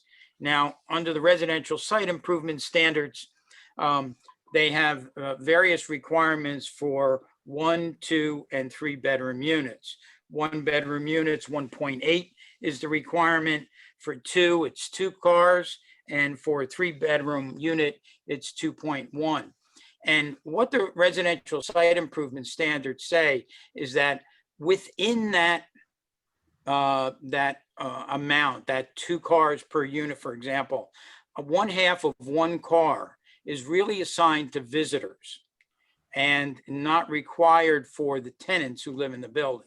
So if you have a 2-car parking requirement for a 2-bedroom unit, in reality, 1.5 cars is for the tenants and a half a car is for potential visitors. And what the RSIS says is that visitors' parking spaces can be provided in on-street or common parking areas that are accessible to the general public. And I have to say that in this area, you have a significant amount of both on-street parking and public parking that would be available to the general public. I'd like to bring up something from the Millburn's website, which is the downtown parking layout. It shows you where various parking elements are within the community and where 1, 2, and 3 hour parking is permitted. Mr. So as a Buzak, follow, I'm going to interrupt you, and we're going to mark this. I don't want to mess up Mr. Sheehan's list, so I think this should be A11, if that is correct, Mr. Sheehan. Yes, Okay. And Millburn parking map. correct. Millburn parking map A11. And what this shows is, let me just zoom in here for a minute, because the area that we're really concerned with is here's Douglas Street on the far left side of the exhibit, A11, Essex Street, and Millburn Avenue. And the light blue line represents availability of on-street parking. And then there's municipal lots 4 and 5 that also have the ability to provide visitor parking, as well as Taylor Street, which would be in close proximity. So along Essex Street, just between our site and almost up to Main Street, there are 39 spaces available. On Taylor, there are 15 parking spaces available. And along Millburn Avenue, there are 17 parking spaces available from Douglas up to the Town Hall Plaza. And that's on the north side, there's 17. On the south side, there's 21 spaces available. Within parking lot 5, there's approximately 74 spaces available. And in parking lot 4, there's 36 spaces available to the public. And then there's 12 business permit parking spots as well. So what I'm offering to the board is the fact that I believe we meet the intent of the residential site improvement standards in our design concept. And I think we have the added benefit here of activating the downtown area. Because when people come to visit their friends and family that are located in this building, not only are you going to have the residents frequenting the shops and the areas, the restaurants and shops along Millburn Avenue, but you're also going to have the visitors who have to walk. It's not a far walk, but they'll have to walk through the downtown, interacting with those shops, potentially making purchases, becoming customers. So in my mind, it's a win-win for the community overall. And at the same time, we're not over parking the area by providing unnecessary parking fields on the site. Back to, what did we call the color rendering again? 810? 810, very good. Okay, back to the color rendering. So again, I believe that the site is fully compliant with the intent of the ordinance, and that the de minimis exception under the residential site improvement standards could easily be granted based upon the building's proximity to mass transportation and the availability of parking in the area for potential visitors. I'd like to move on to the landscaping plan, which is sheet number 7 in the set of drawings. But again, I've taken the liberty of colorizing this. So this would be A12, Ed? Yes, A12. Okay, so what I'm identifying as A12 is the landscape plan prepared by my office. It's sheet number 7 in the plan set that you have before you. And what I'd like to do is just zoom in and walk us around the site so you can get a better sense of how we're treating the site. If my computer gets unfrozen here. Okay. Okay. So again, we're looking at the entry plaza off of Millburn Avenue and Douglas. And we've indicated a site triangle through this area as required by ordinance. And you can see that these trees that are here basically are they're high branch trees. They're not going to be a sight line problem, especially since the fact that traffic is moving through this intersection and making the left-hand turn out, and it's all one-way traffic. So the motorist, as he approaches the intersection, is going to be looking to the west, and these trees and these low-growing shrubs would certainly not pose any potential problem. With regard to pedestrian crossing, they're clearly visible by the motorists as they approach the intersection and the crosswalk. Overall, what we're looking at is we have 11 shade trees proposed, 9 ornamental trees and 2 evergreens, as well as over 1,000 plantings of various shrub types, various perennials that would enhance the streetscape, consistent with other elements in the downtown. The trees that we're proposing are flowering trees along Millburn Avenue and at the intersection. These would be cherry trees. And then as we move up along Douglas Street, we would have more traditional shade trees in the form of a carpet maple that would exist along Douglas, follow around and take us all through and along Essex Street.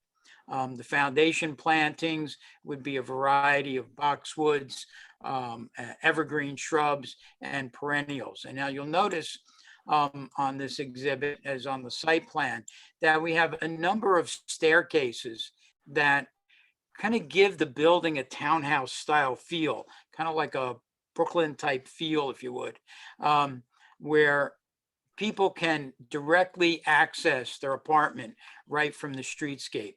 So we thought that this really created a nice feel with the street, and it gave us easy access into the main lobby, into the retail space, and provided some amenity space. In response to the chairperson's question about the transformers, we do have some landscaping proposed in this area. I don't know if it would fully screen that area. We can take a second look at that to see if we can maybe put in some additional growth in that area, perhaps slide these down a bit and get perhaps an evergreen screen in there of green giant arborvitae or something similar to that, that would provide a evergreen screen so that you wouldn't be able to see the transformers directly from the street. With regard to the lighting, we didn't prepare a formal lighting plan, but I know Ms. Callahan mentioned that there were a number of site lights that were installed back when the building was built, are very outdated. So what we would propose to do, and Mr. Yeager had confirmed this, was that we would continue the new street lighting that exists along Millburn Avenue and extend that all along Douglas and into Essex Street. So that's that's kind of the overview of the project. We talked about the site itself. Let me just go back and let's talk a little bit about utilities and the potential impact that that might have on the infrastructure within the community, as well as permits that we have to secure as part of that aspect of the project. The building itself obviously replaces an existing commercial facility. However, there will be an increase in both water demand and sanitary sewer generation. Based upon the analysis that is in our environmental impact statement, we anticipate that there would be an increase in the maximum daily demand for water, and that would be at 13,770 gallons per day. That's 1.5 times what the building would generate. Under existing conditions, the existing office building would have demanded just over 1,000 gallons per day.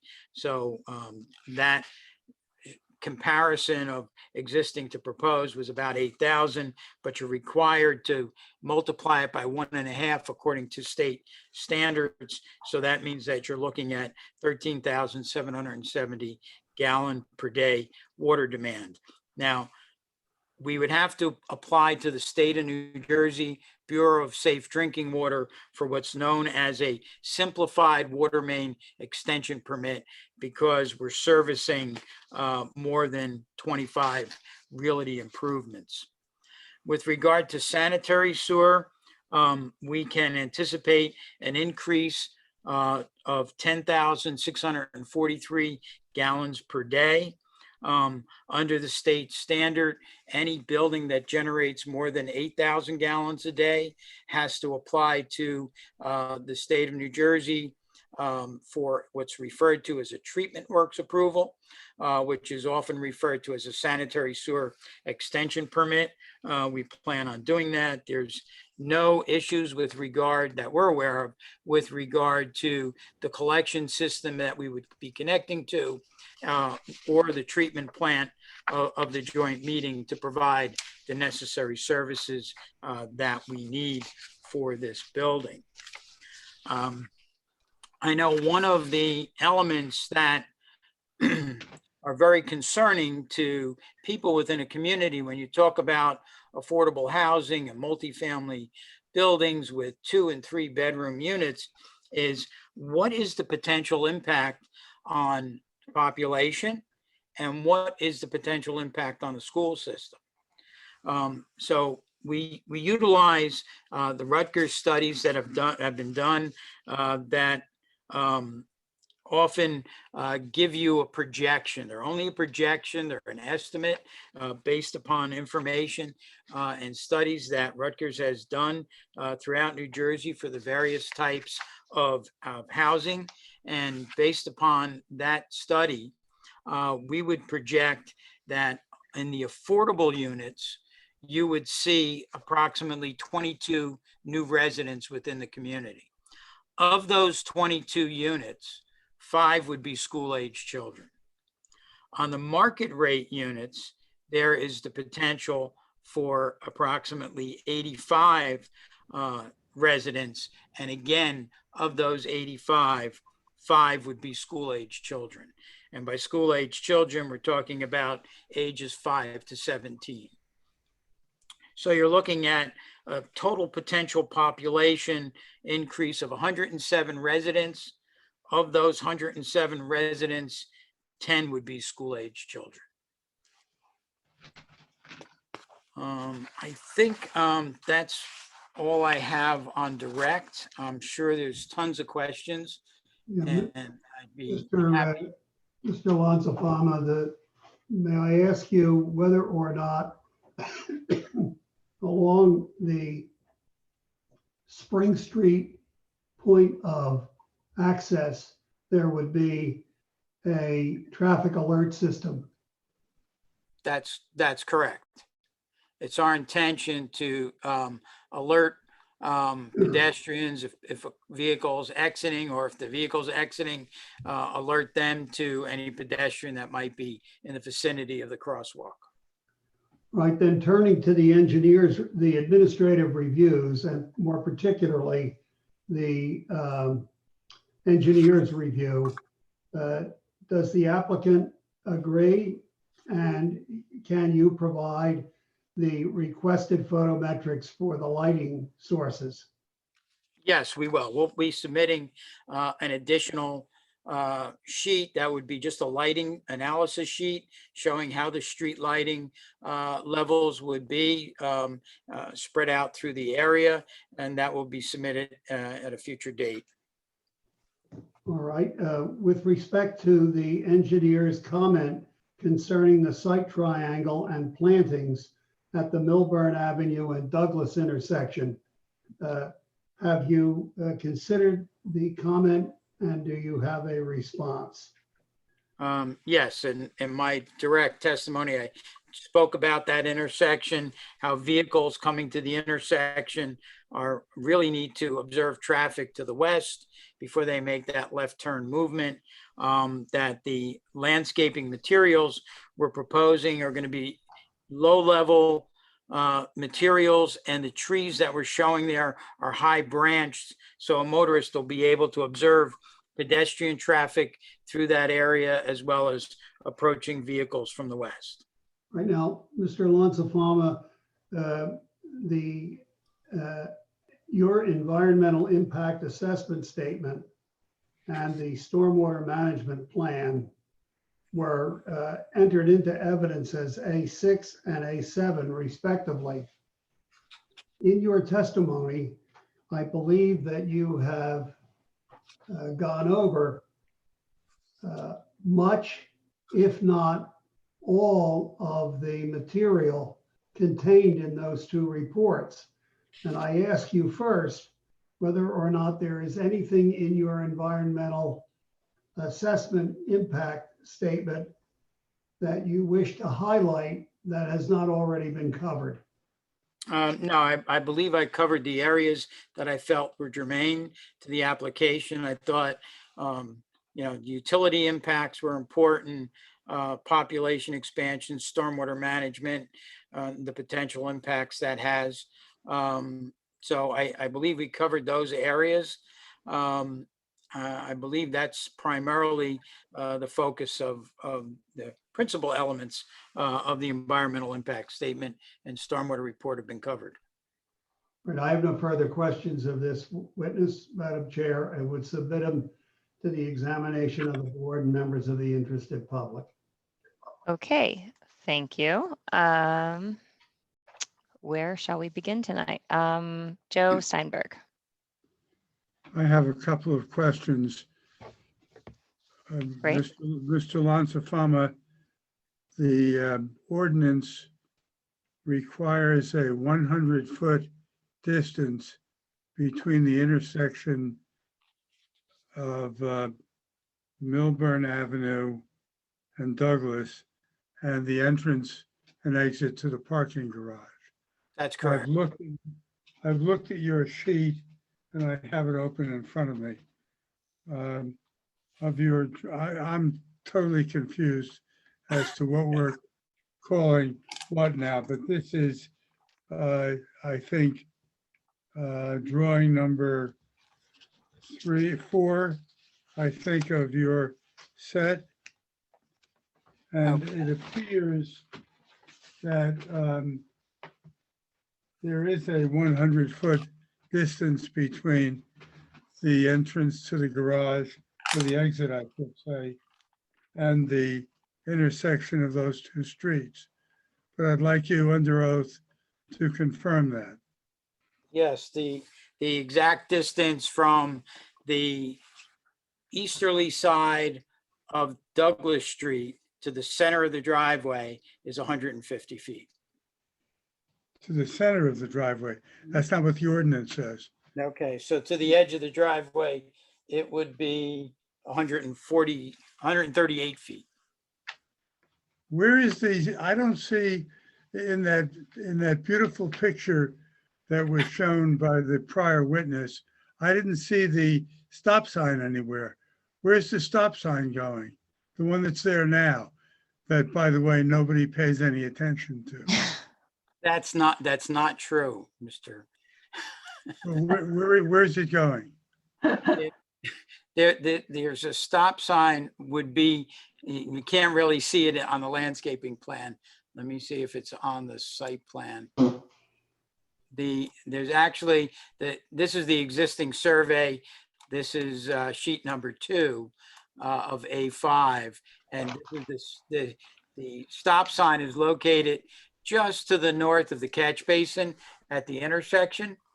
And you don't really see it on, let's see, that's the color rendering. You don't really see it here. It would be located, see this little grass area here?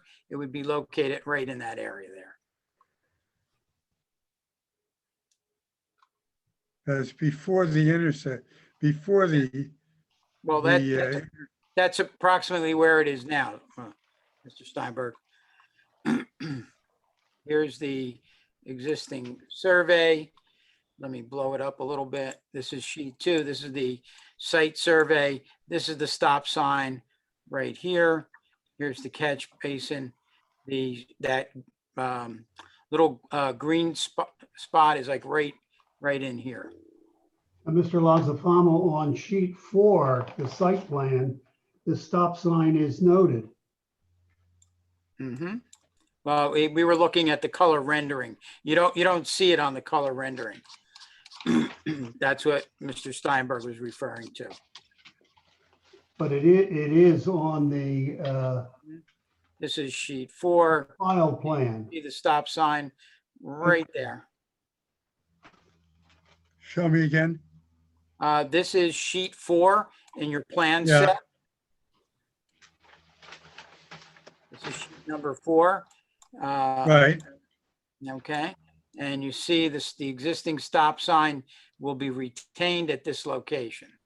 We might end up moving it up slightly to put it in that green spot, but it's right in that same location. It appears light gray, Joe. Yeah, it's subdued because it's existing, Joe. Yeah, I'm not seeing it. It sees its stop sign. You see this area right here? Are we on 4? Mm-hmm. Sheet number 4. You see the catch basin is right here. And just to the north of the catch basin is the stop sign.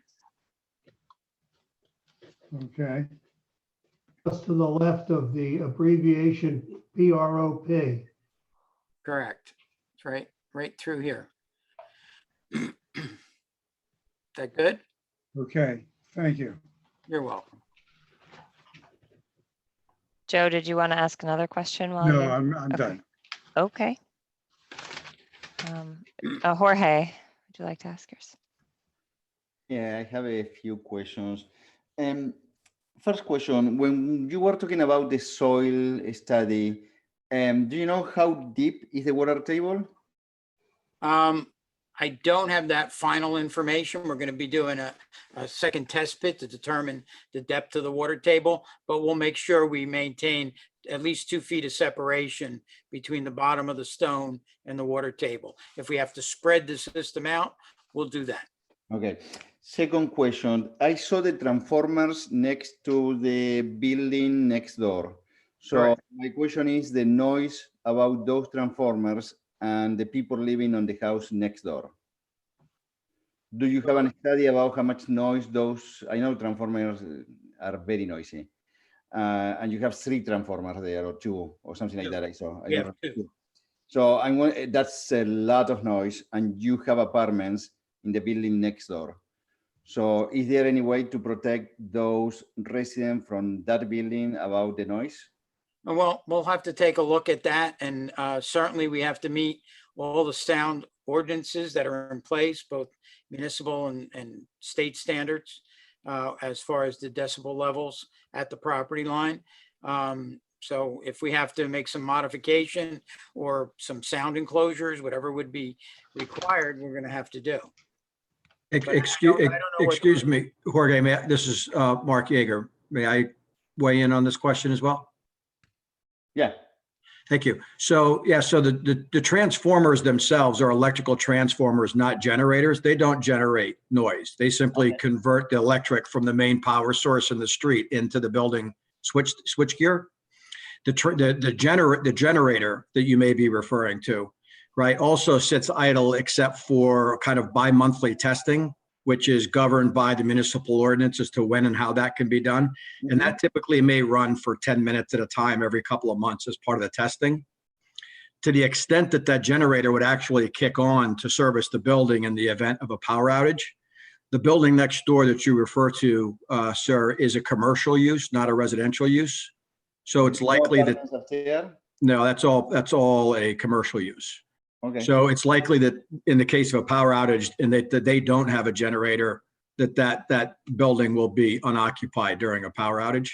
Okay. So we think that in addition to what Mr. Lancefama mentioned in terms of obviously needing to abide by whatever noise ordinances exist in town, we think that works pretty well and pretty complementarily given that setup next door. Perfect. So the next question is about the stop sign. And I saw in the coloring drawing that, of course, you don't show that there, but there are so many trees in front of that. And I'm wondering about the visibility of that stop sign once you have all that nice landscaping on the street. So do you have any study about, because I see that that's a problem in many places, stop signs are behind and hidden by trees and plants or whatever, and that can be a problem. So how you are planning to avoid that situation? Well, we're certainly, the location of the plant material is going to be important. Remember, most of that plant material is low growing shrubbery and perennials. The flowering trees that we do have are higher branched. So you should be able to see the stop sign if we have to adjust some of the landscaping to make sure the stop sign is visible. We would certainly do that. I could offer also that a second stop sign could be put in the island so that the motorist coming down to make that left-hand turn onto Millburn Avenue would have a stop sign on either side of him so that might help him slow down just a tad. Okay. So I have also a question about the sustainability checklist. Did you prepare that, or it was the architect who prepared that? I believe the architect prepared that. So I'm going to save that question for later. Two more questions. During construction safety, we talked about that in the last meeting about the other project. Again, this is as important as the other project. This is in the middle of downtown. So we need to make sure that during construction, there are always safety protocols about pedestrian. That's something that we will have as a condition of approval. My last question is about the parking parallel or along Spring Street. So you said that you are going to change. Right now it's 45 degrees, and you are going to change to parallel parking.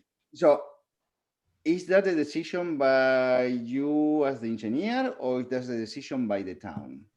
Well, I believe it was part of the overall development plan for the project that area of Spring Street would be modified because those angled parkings were not functioning well. They didn't have sufficient backup. So it was decided to create 5 parallel parking spots in place of the angled spots. Okay. And now is the last question for the developer. This is part of the new seat in downtown.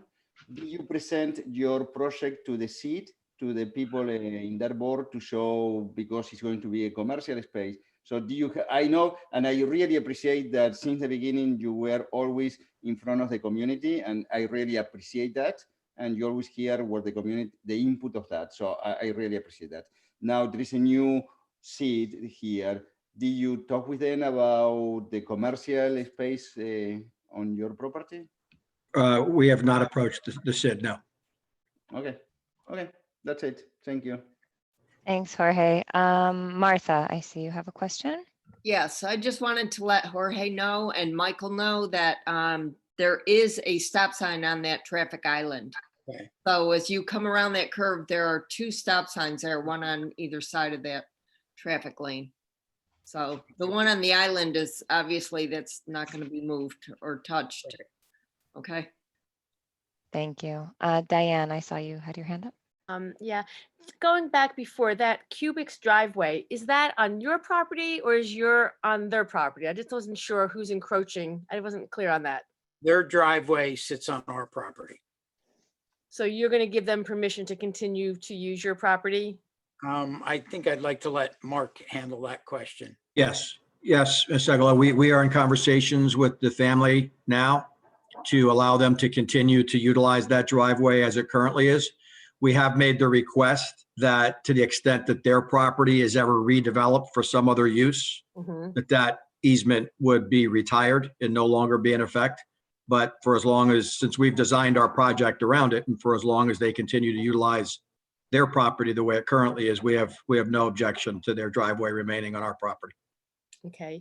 The other thing, first of all, the landscaping will be a huge improvement in my estimation of what's there now visually. The other thing is, you're all familiar with Millburn, there used to be a merge lane. If you're making that left-hand turn into Millburn Avenue, there was a merge lane. Is there any discussion about bringing that back? Well, Mark, did you want to Sure. handle that? Well, there. Yeah, why don't you go ahead, Mike? I'll weigh in as necessary. Okay, no, they're not at this point. We haven't had any conversations. The police haven't asked for it. So at this point, we haven't done that as of yet. If there was sentiment around that is something that the community wants back, would that be something you would be willing to do? That's for you, Mark. Yes, yes. So I will address that. So I am aware, Ms. Eglo, that there has been conversations regarding the reconstruction of that merge lane from Douglas onto Millburn, and kind of a reversal of some of the former, I guess, complete streets improvements that would include removing some of those bump outs at Spring Street and maybe up closer to Town Hall, et cetera, in order to get that second traffic lane reinstalled. If that is something that this body, the governing body, and the township, its professionals are interested in pursuing, we'd be happy to engage in those conversations about what we can do to participate in that. So there's room within your plans to make that happen if that was something that the town wanted with the revisioning plan, or just generally? Yeah, we'd obviously want to take a look in addition to the removal of the curb cut bump outs there at Spring Street, which we know exist and are currently an impediment in putting that drive aisle back in service. There may be some parallel parking spaces that could be impacted. Not sure about lighting and parking meters and maybe any other improvements. So we'd obviously, along with township professionals, want to take a look at all that.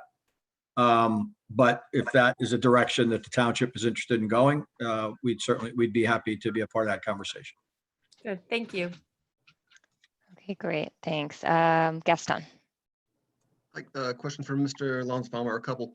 Just back to the site triangle, you said that the trees are going to be high branched. Are they going to be young trees when they're brought in, or saplings, and they're high branch trees and they're still only going to be 6 feet tall when they're planted, or are they going to be full height to where they clear the 8 foot 8 foot minimum height site triangle, the site triangle? Well, we've spec'd out 3-inch caliber trees, so they're probably 15 feet high at planting. So I would anticipate that the branches would be probably down around 6 to 7 feet.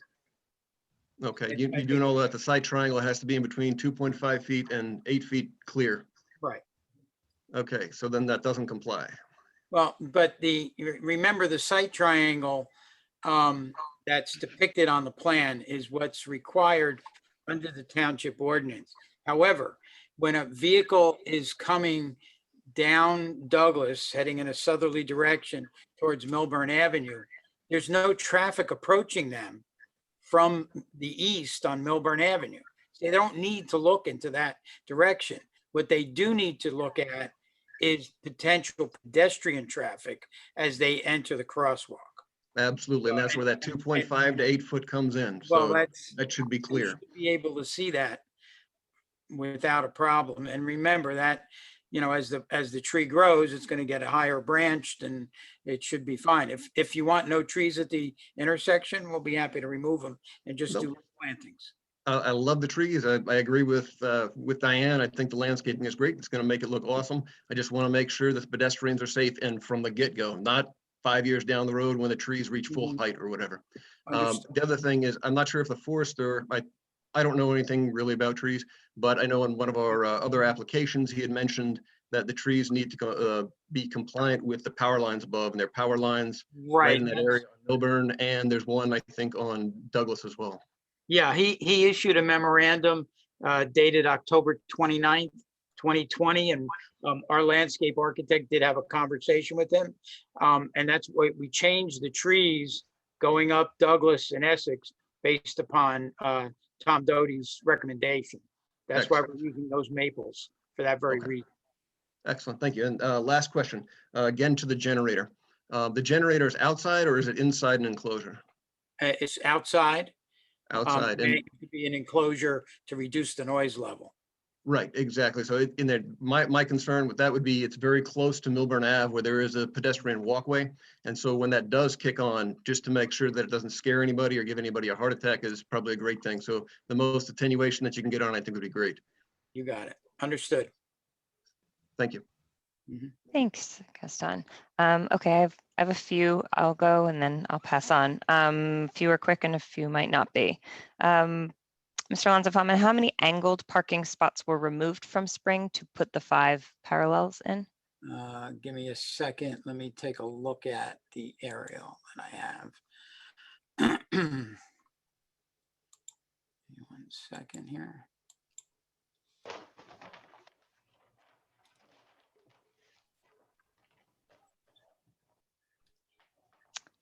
While you're pulling, okay, I was gonna. I was counting them on the aerial. Go ahead. Google Earth is a wonderful thing. 11 parking spaces are parallel currently on Spring, and we're replacing that with 5 parallel spots along that area. Okay, so it's a net loss of 6 existing parking spots. Okay, thanks. The paver or you mentioned there will be, an attractive design at the corner of Douglas and Millburn. I don't know if you know, or maybe Mark, you could speak to it, if thought has been given to making that design match the kind of gray, Millburn branding that has been implemented along the Main Street, both at Essex and Millburn Ave, just to almost bookend the downtown. We'll coordinate with the engineering department to pick materials that are consistent with the streets within the downtown. Nothing has been set in stone literally yet. So we would be able to adjust paving patterns or colors to whatever you suggest.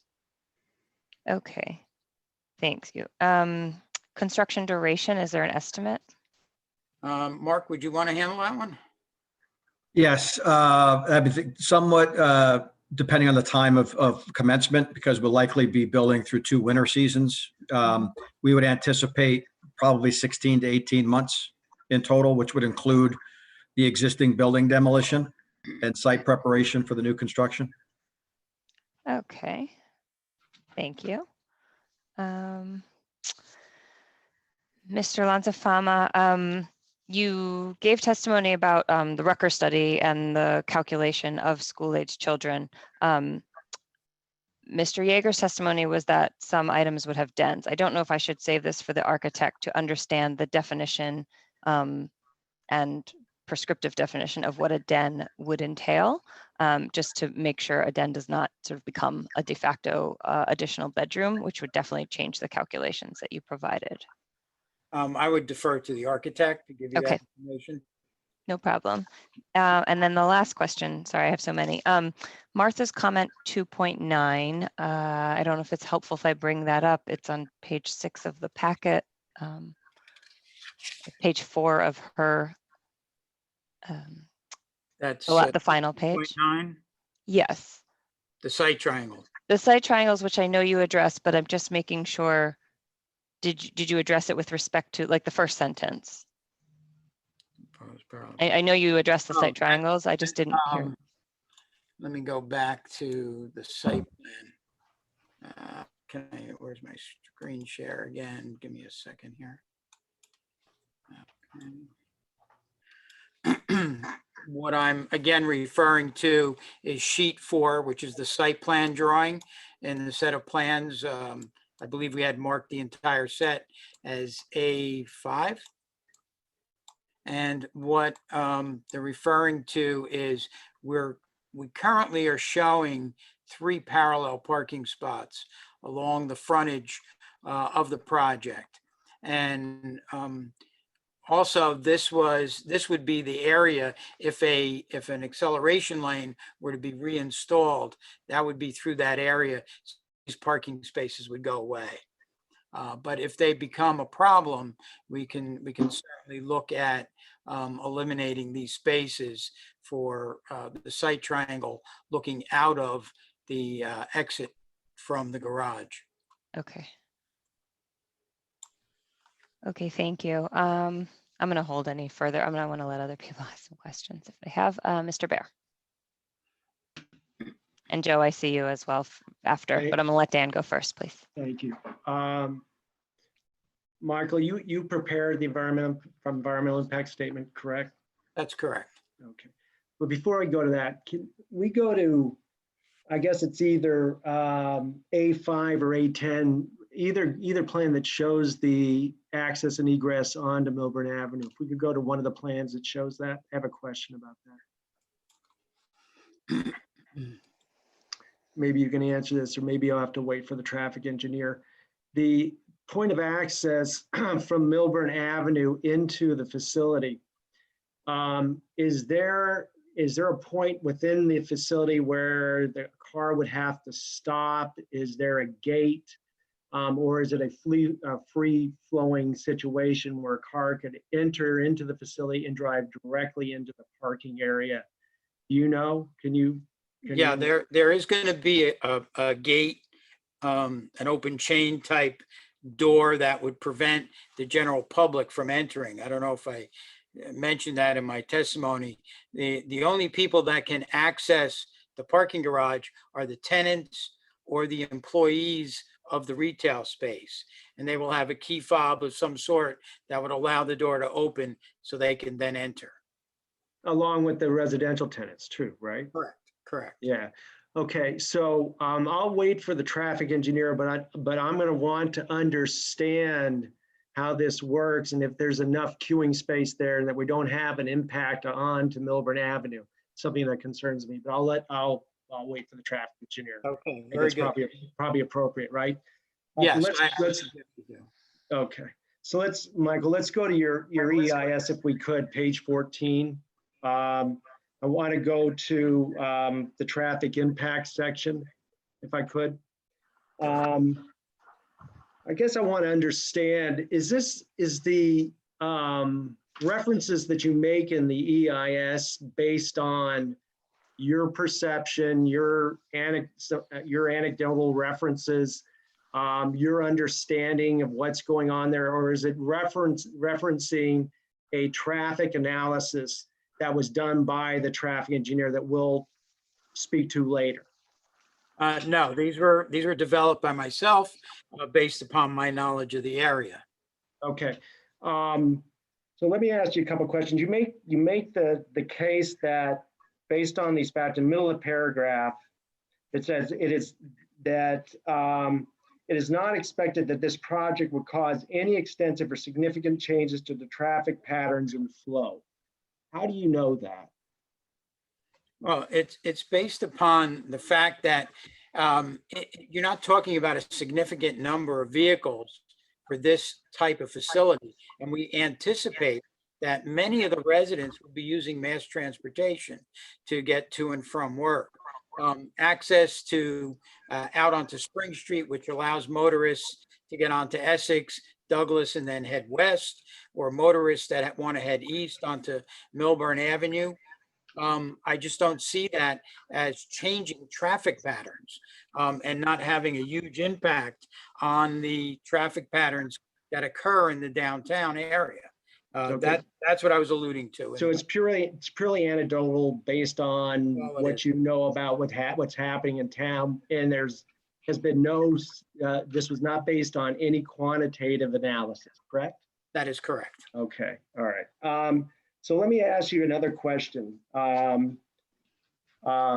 It states in here that using the proposed Spring Street exit, this is near the bottom of the paragraph, using the proposed Spring Street exit gives the option to those drivers to travel west on Millburn Avenue and from there to also reach points northwest and south. And then the subsequent sentence says, if they desire, they can continue around to Millburn Avenue and also head west. So if I read this correctly, That's a typo. you're basically saying that That's a that typo. Spring Street is two-way. No, it's a typo. Should have been east. It should have been east. Head east, where it says if they desire, they can continue around to Millburn Avenue and then head east. In other words, make the left onto Millburn Avenue. It's a typo. Well, I mean, but my problem is using the proposed Spring Street exit gives the option to those drivers to travel west on Millburn Avenue. Right.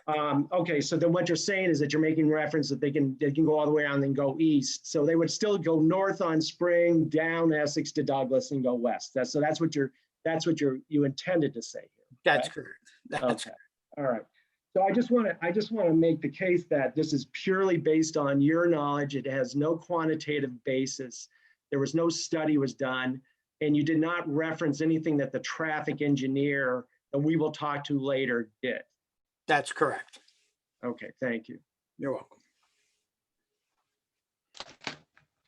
I just have one more question.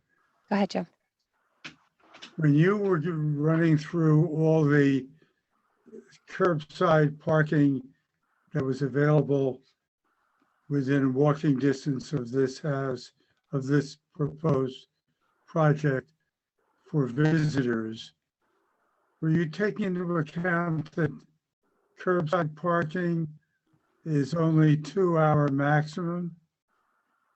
Yes, there's different sections. There's 1, 2, and 3 hour areas for parking.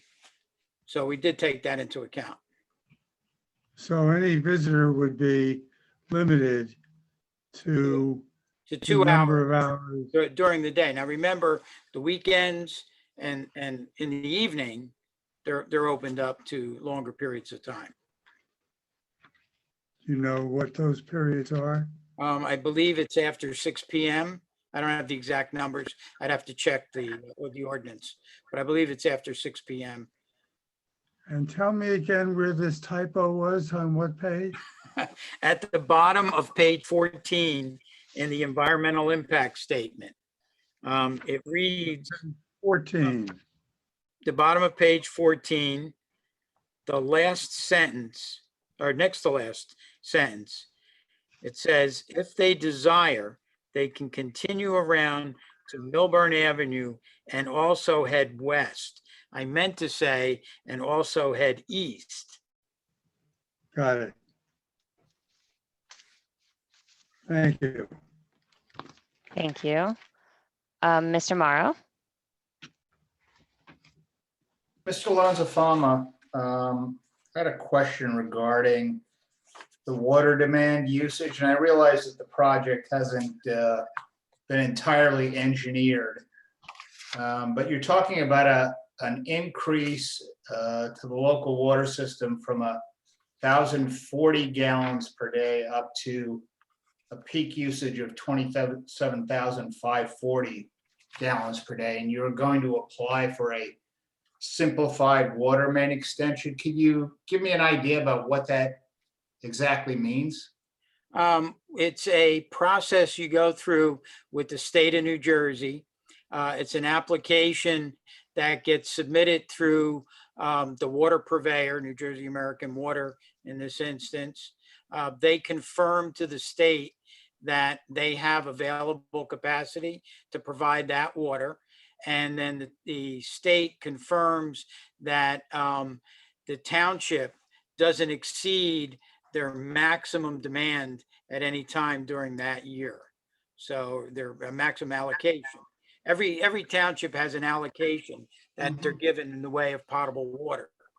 So they have to make sure that you still fall within those guidelines. And I don't see any issue with that. There is plenty of water available through New Jersey American Water. In a development this size, would you anticipate there being some sort of booster pump system to supply this project? We have to do fire hydrant flow testing. The MEP will do that as part of the design of the fire suppression system. If additional pressures are necessary, yeah, then a booster pump would have to be installed. We don't anticipate that. We believe there's adequate volumes and pressures in this area. Okay. And one other question with regard to the retail use, because that wasn't, as you probably know, that wasn't part of the original, I think, submission going back. I think that came after the township committee review. Do you know if this is going to be, and maybe this is a question for Mr. Yeager, if this is going to be exclusively a dry retail use, single use tenant? Could you explain to me, Mr. Morrow, when you say a dry?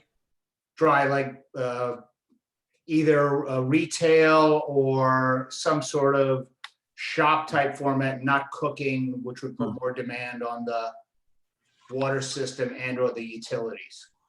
Oh, thank you.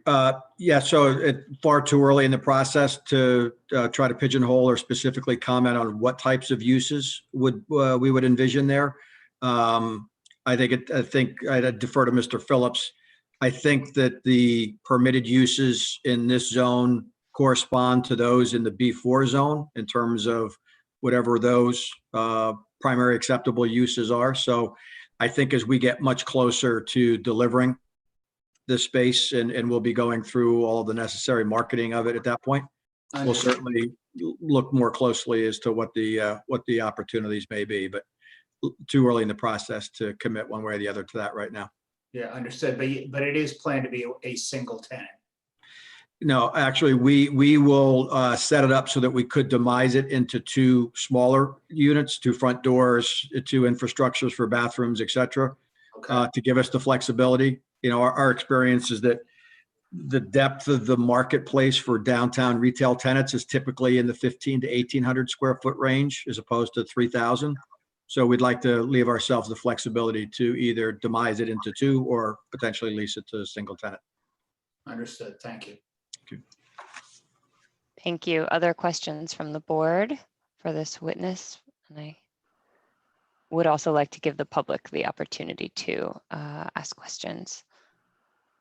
So that's, oh, I see a hand raised. I'm sorry. Right, it's me, I think, Beth. Oh, got it. It is you, Ed. Do you have a question? Yeah, I figured I'd use that instead of just. Thank you. Just have a couple for Mr. Lanzafama and just a couple of observations. One with regard to the stop signs and the potential relocation of any of those would have to be approved by the township and adopted by ordinance to make them, quote, legal signs, so that if we're going to go through the trouble of having signs there, that they can actually be enforced. So I just wanted to observe that. It's not just something that is at the discretion of the developer. Secondly, I believe you had testified that there would be some kind of warning system alerting pedestrians of the egress of vehicles. And I thought you referred to Spring Street, but you didn't refer to Millburn Avenue. I don't know if that was just an oversight or I didn't hear your testimony correctly. No, the question that Mr. Sheehan had asked me was about Spring Street. I would defer to the architect for the details on that. I think he's better capable of handling that. Thank you.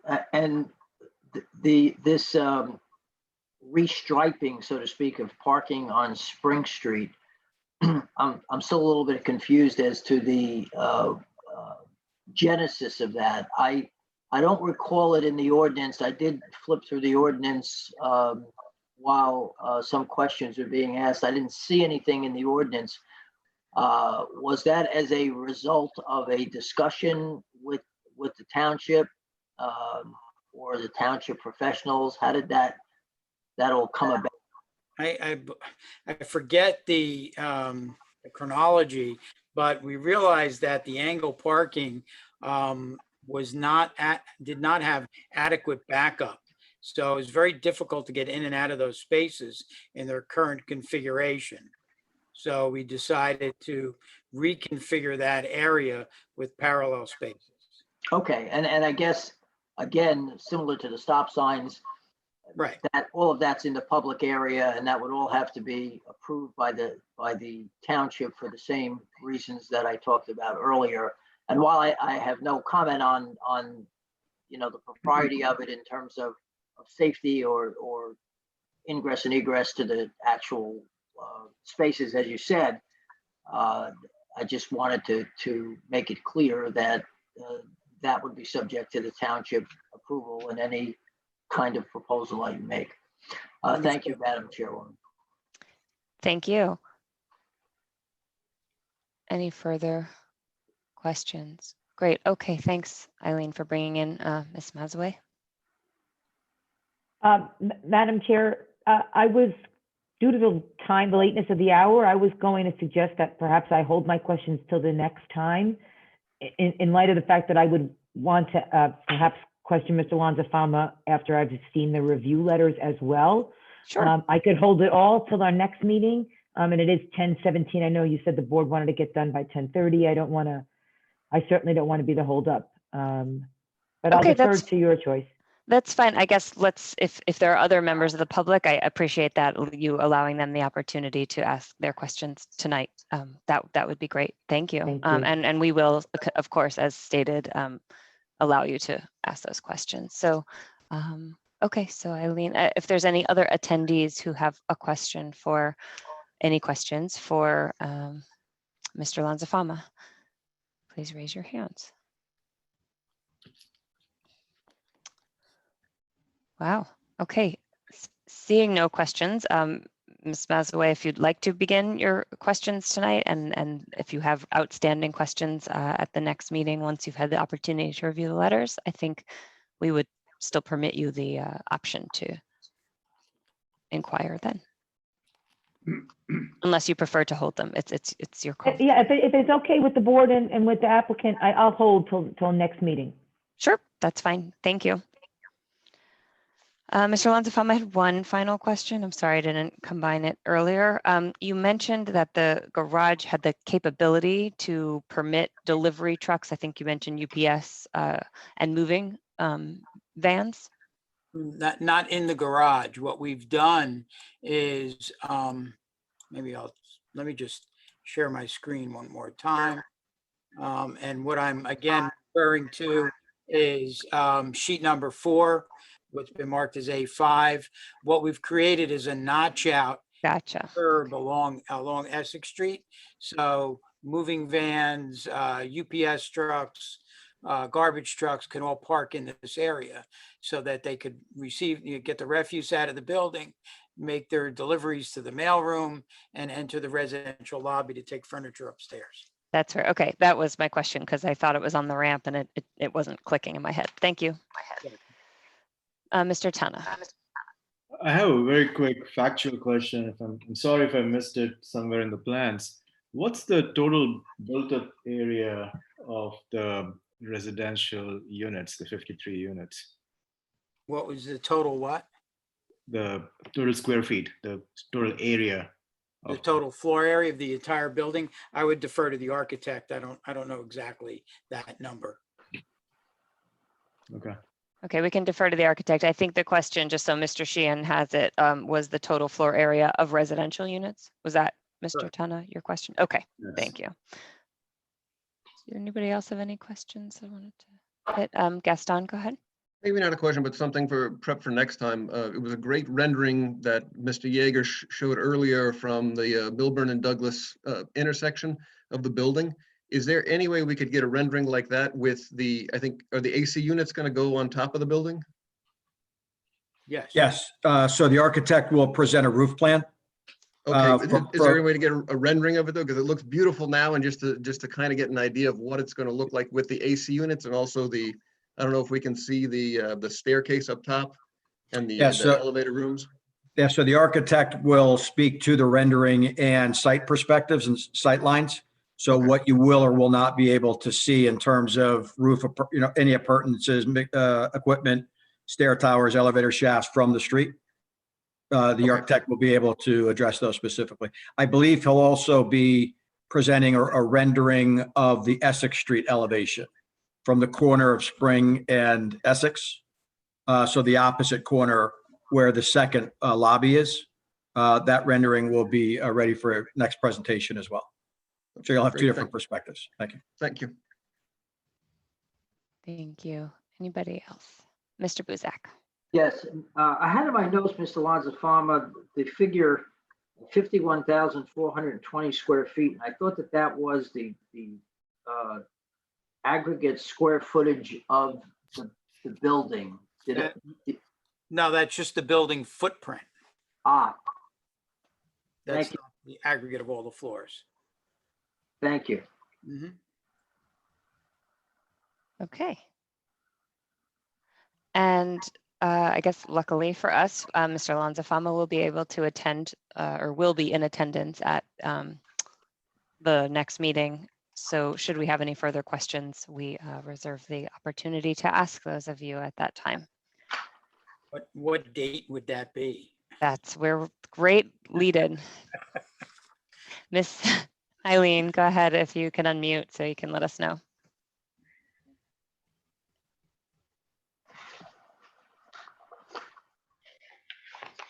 Well, I think we have a December 2nd meeting already spoken for. 85 Woodland, which is on the December 2nd.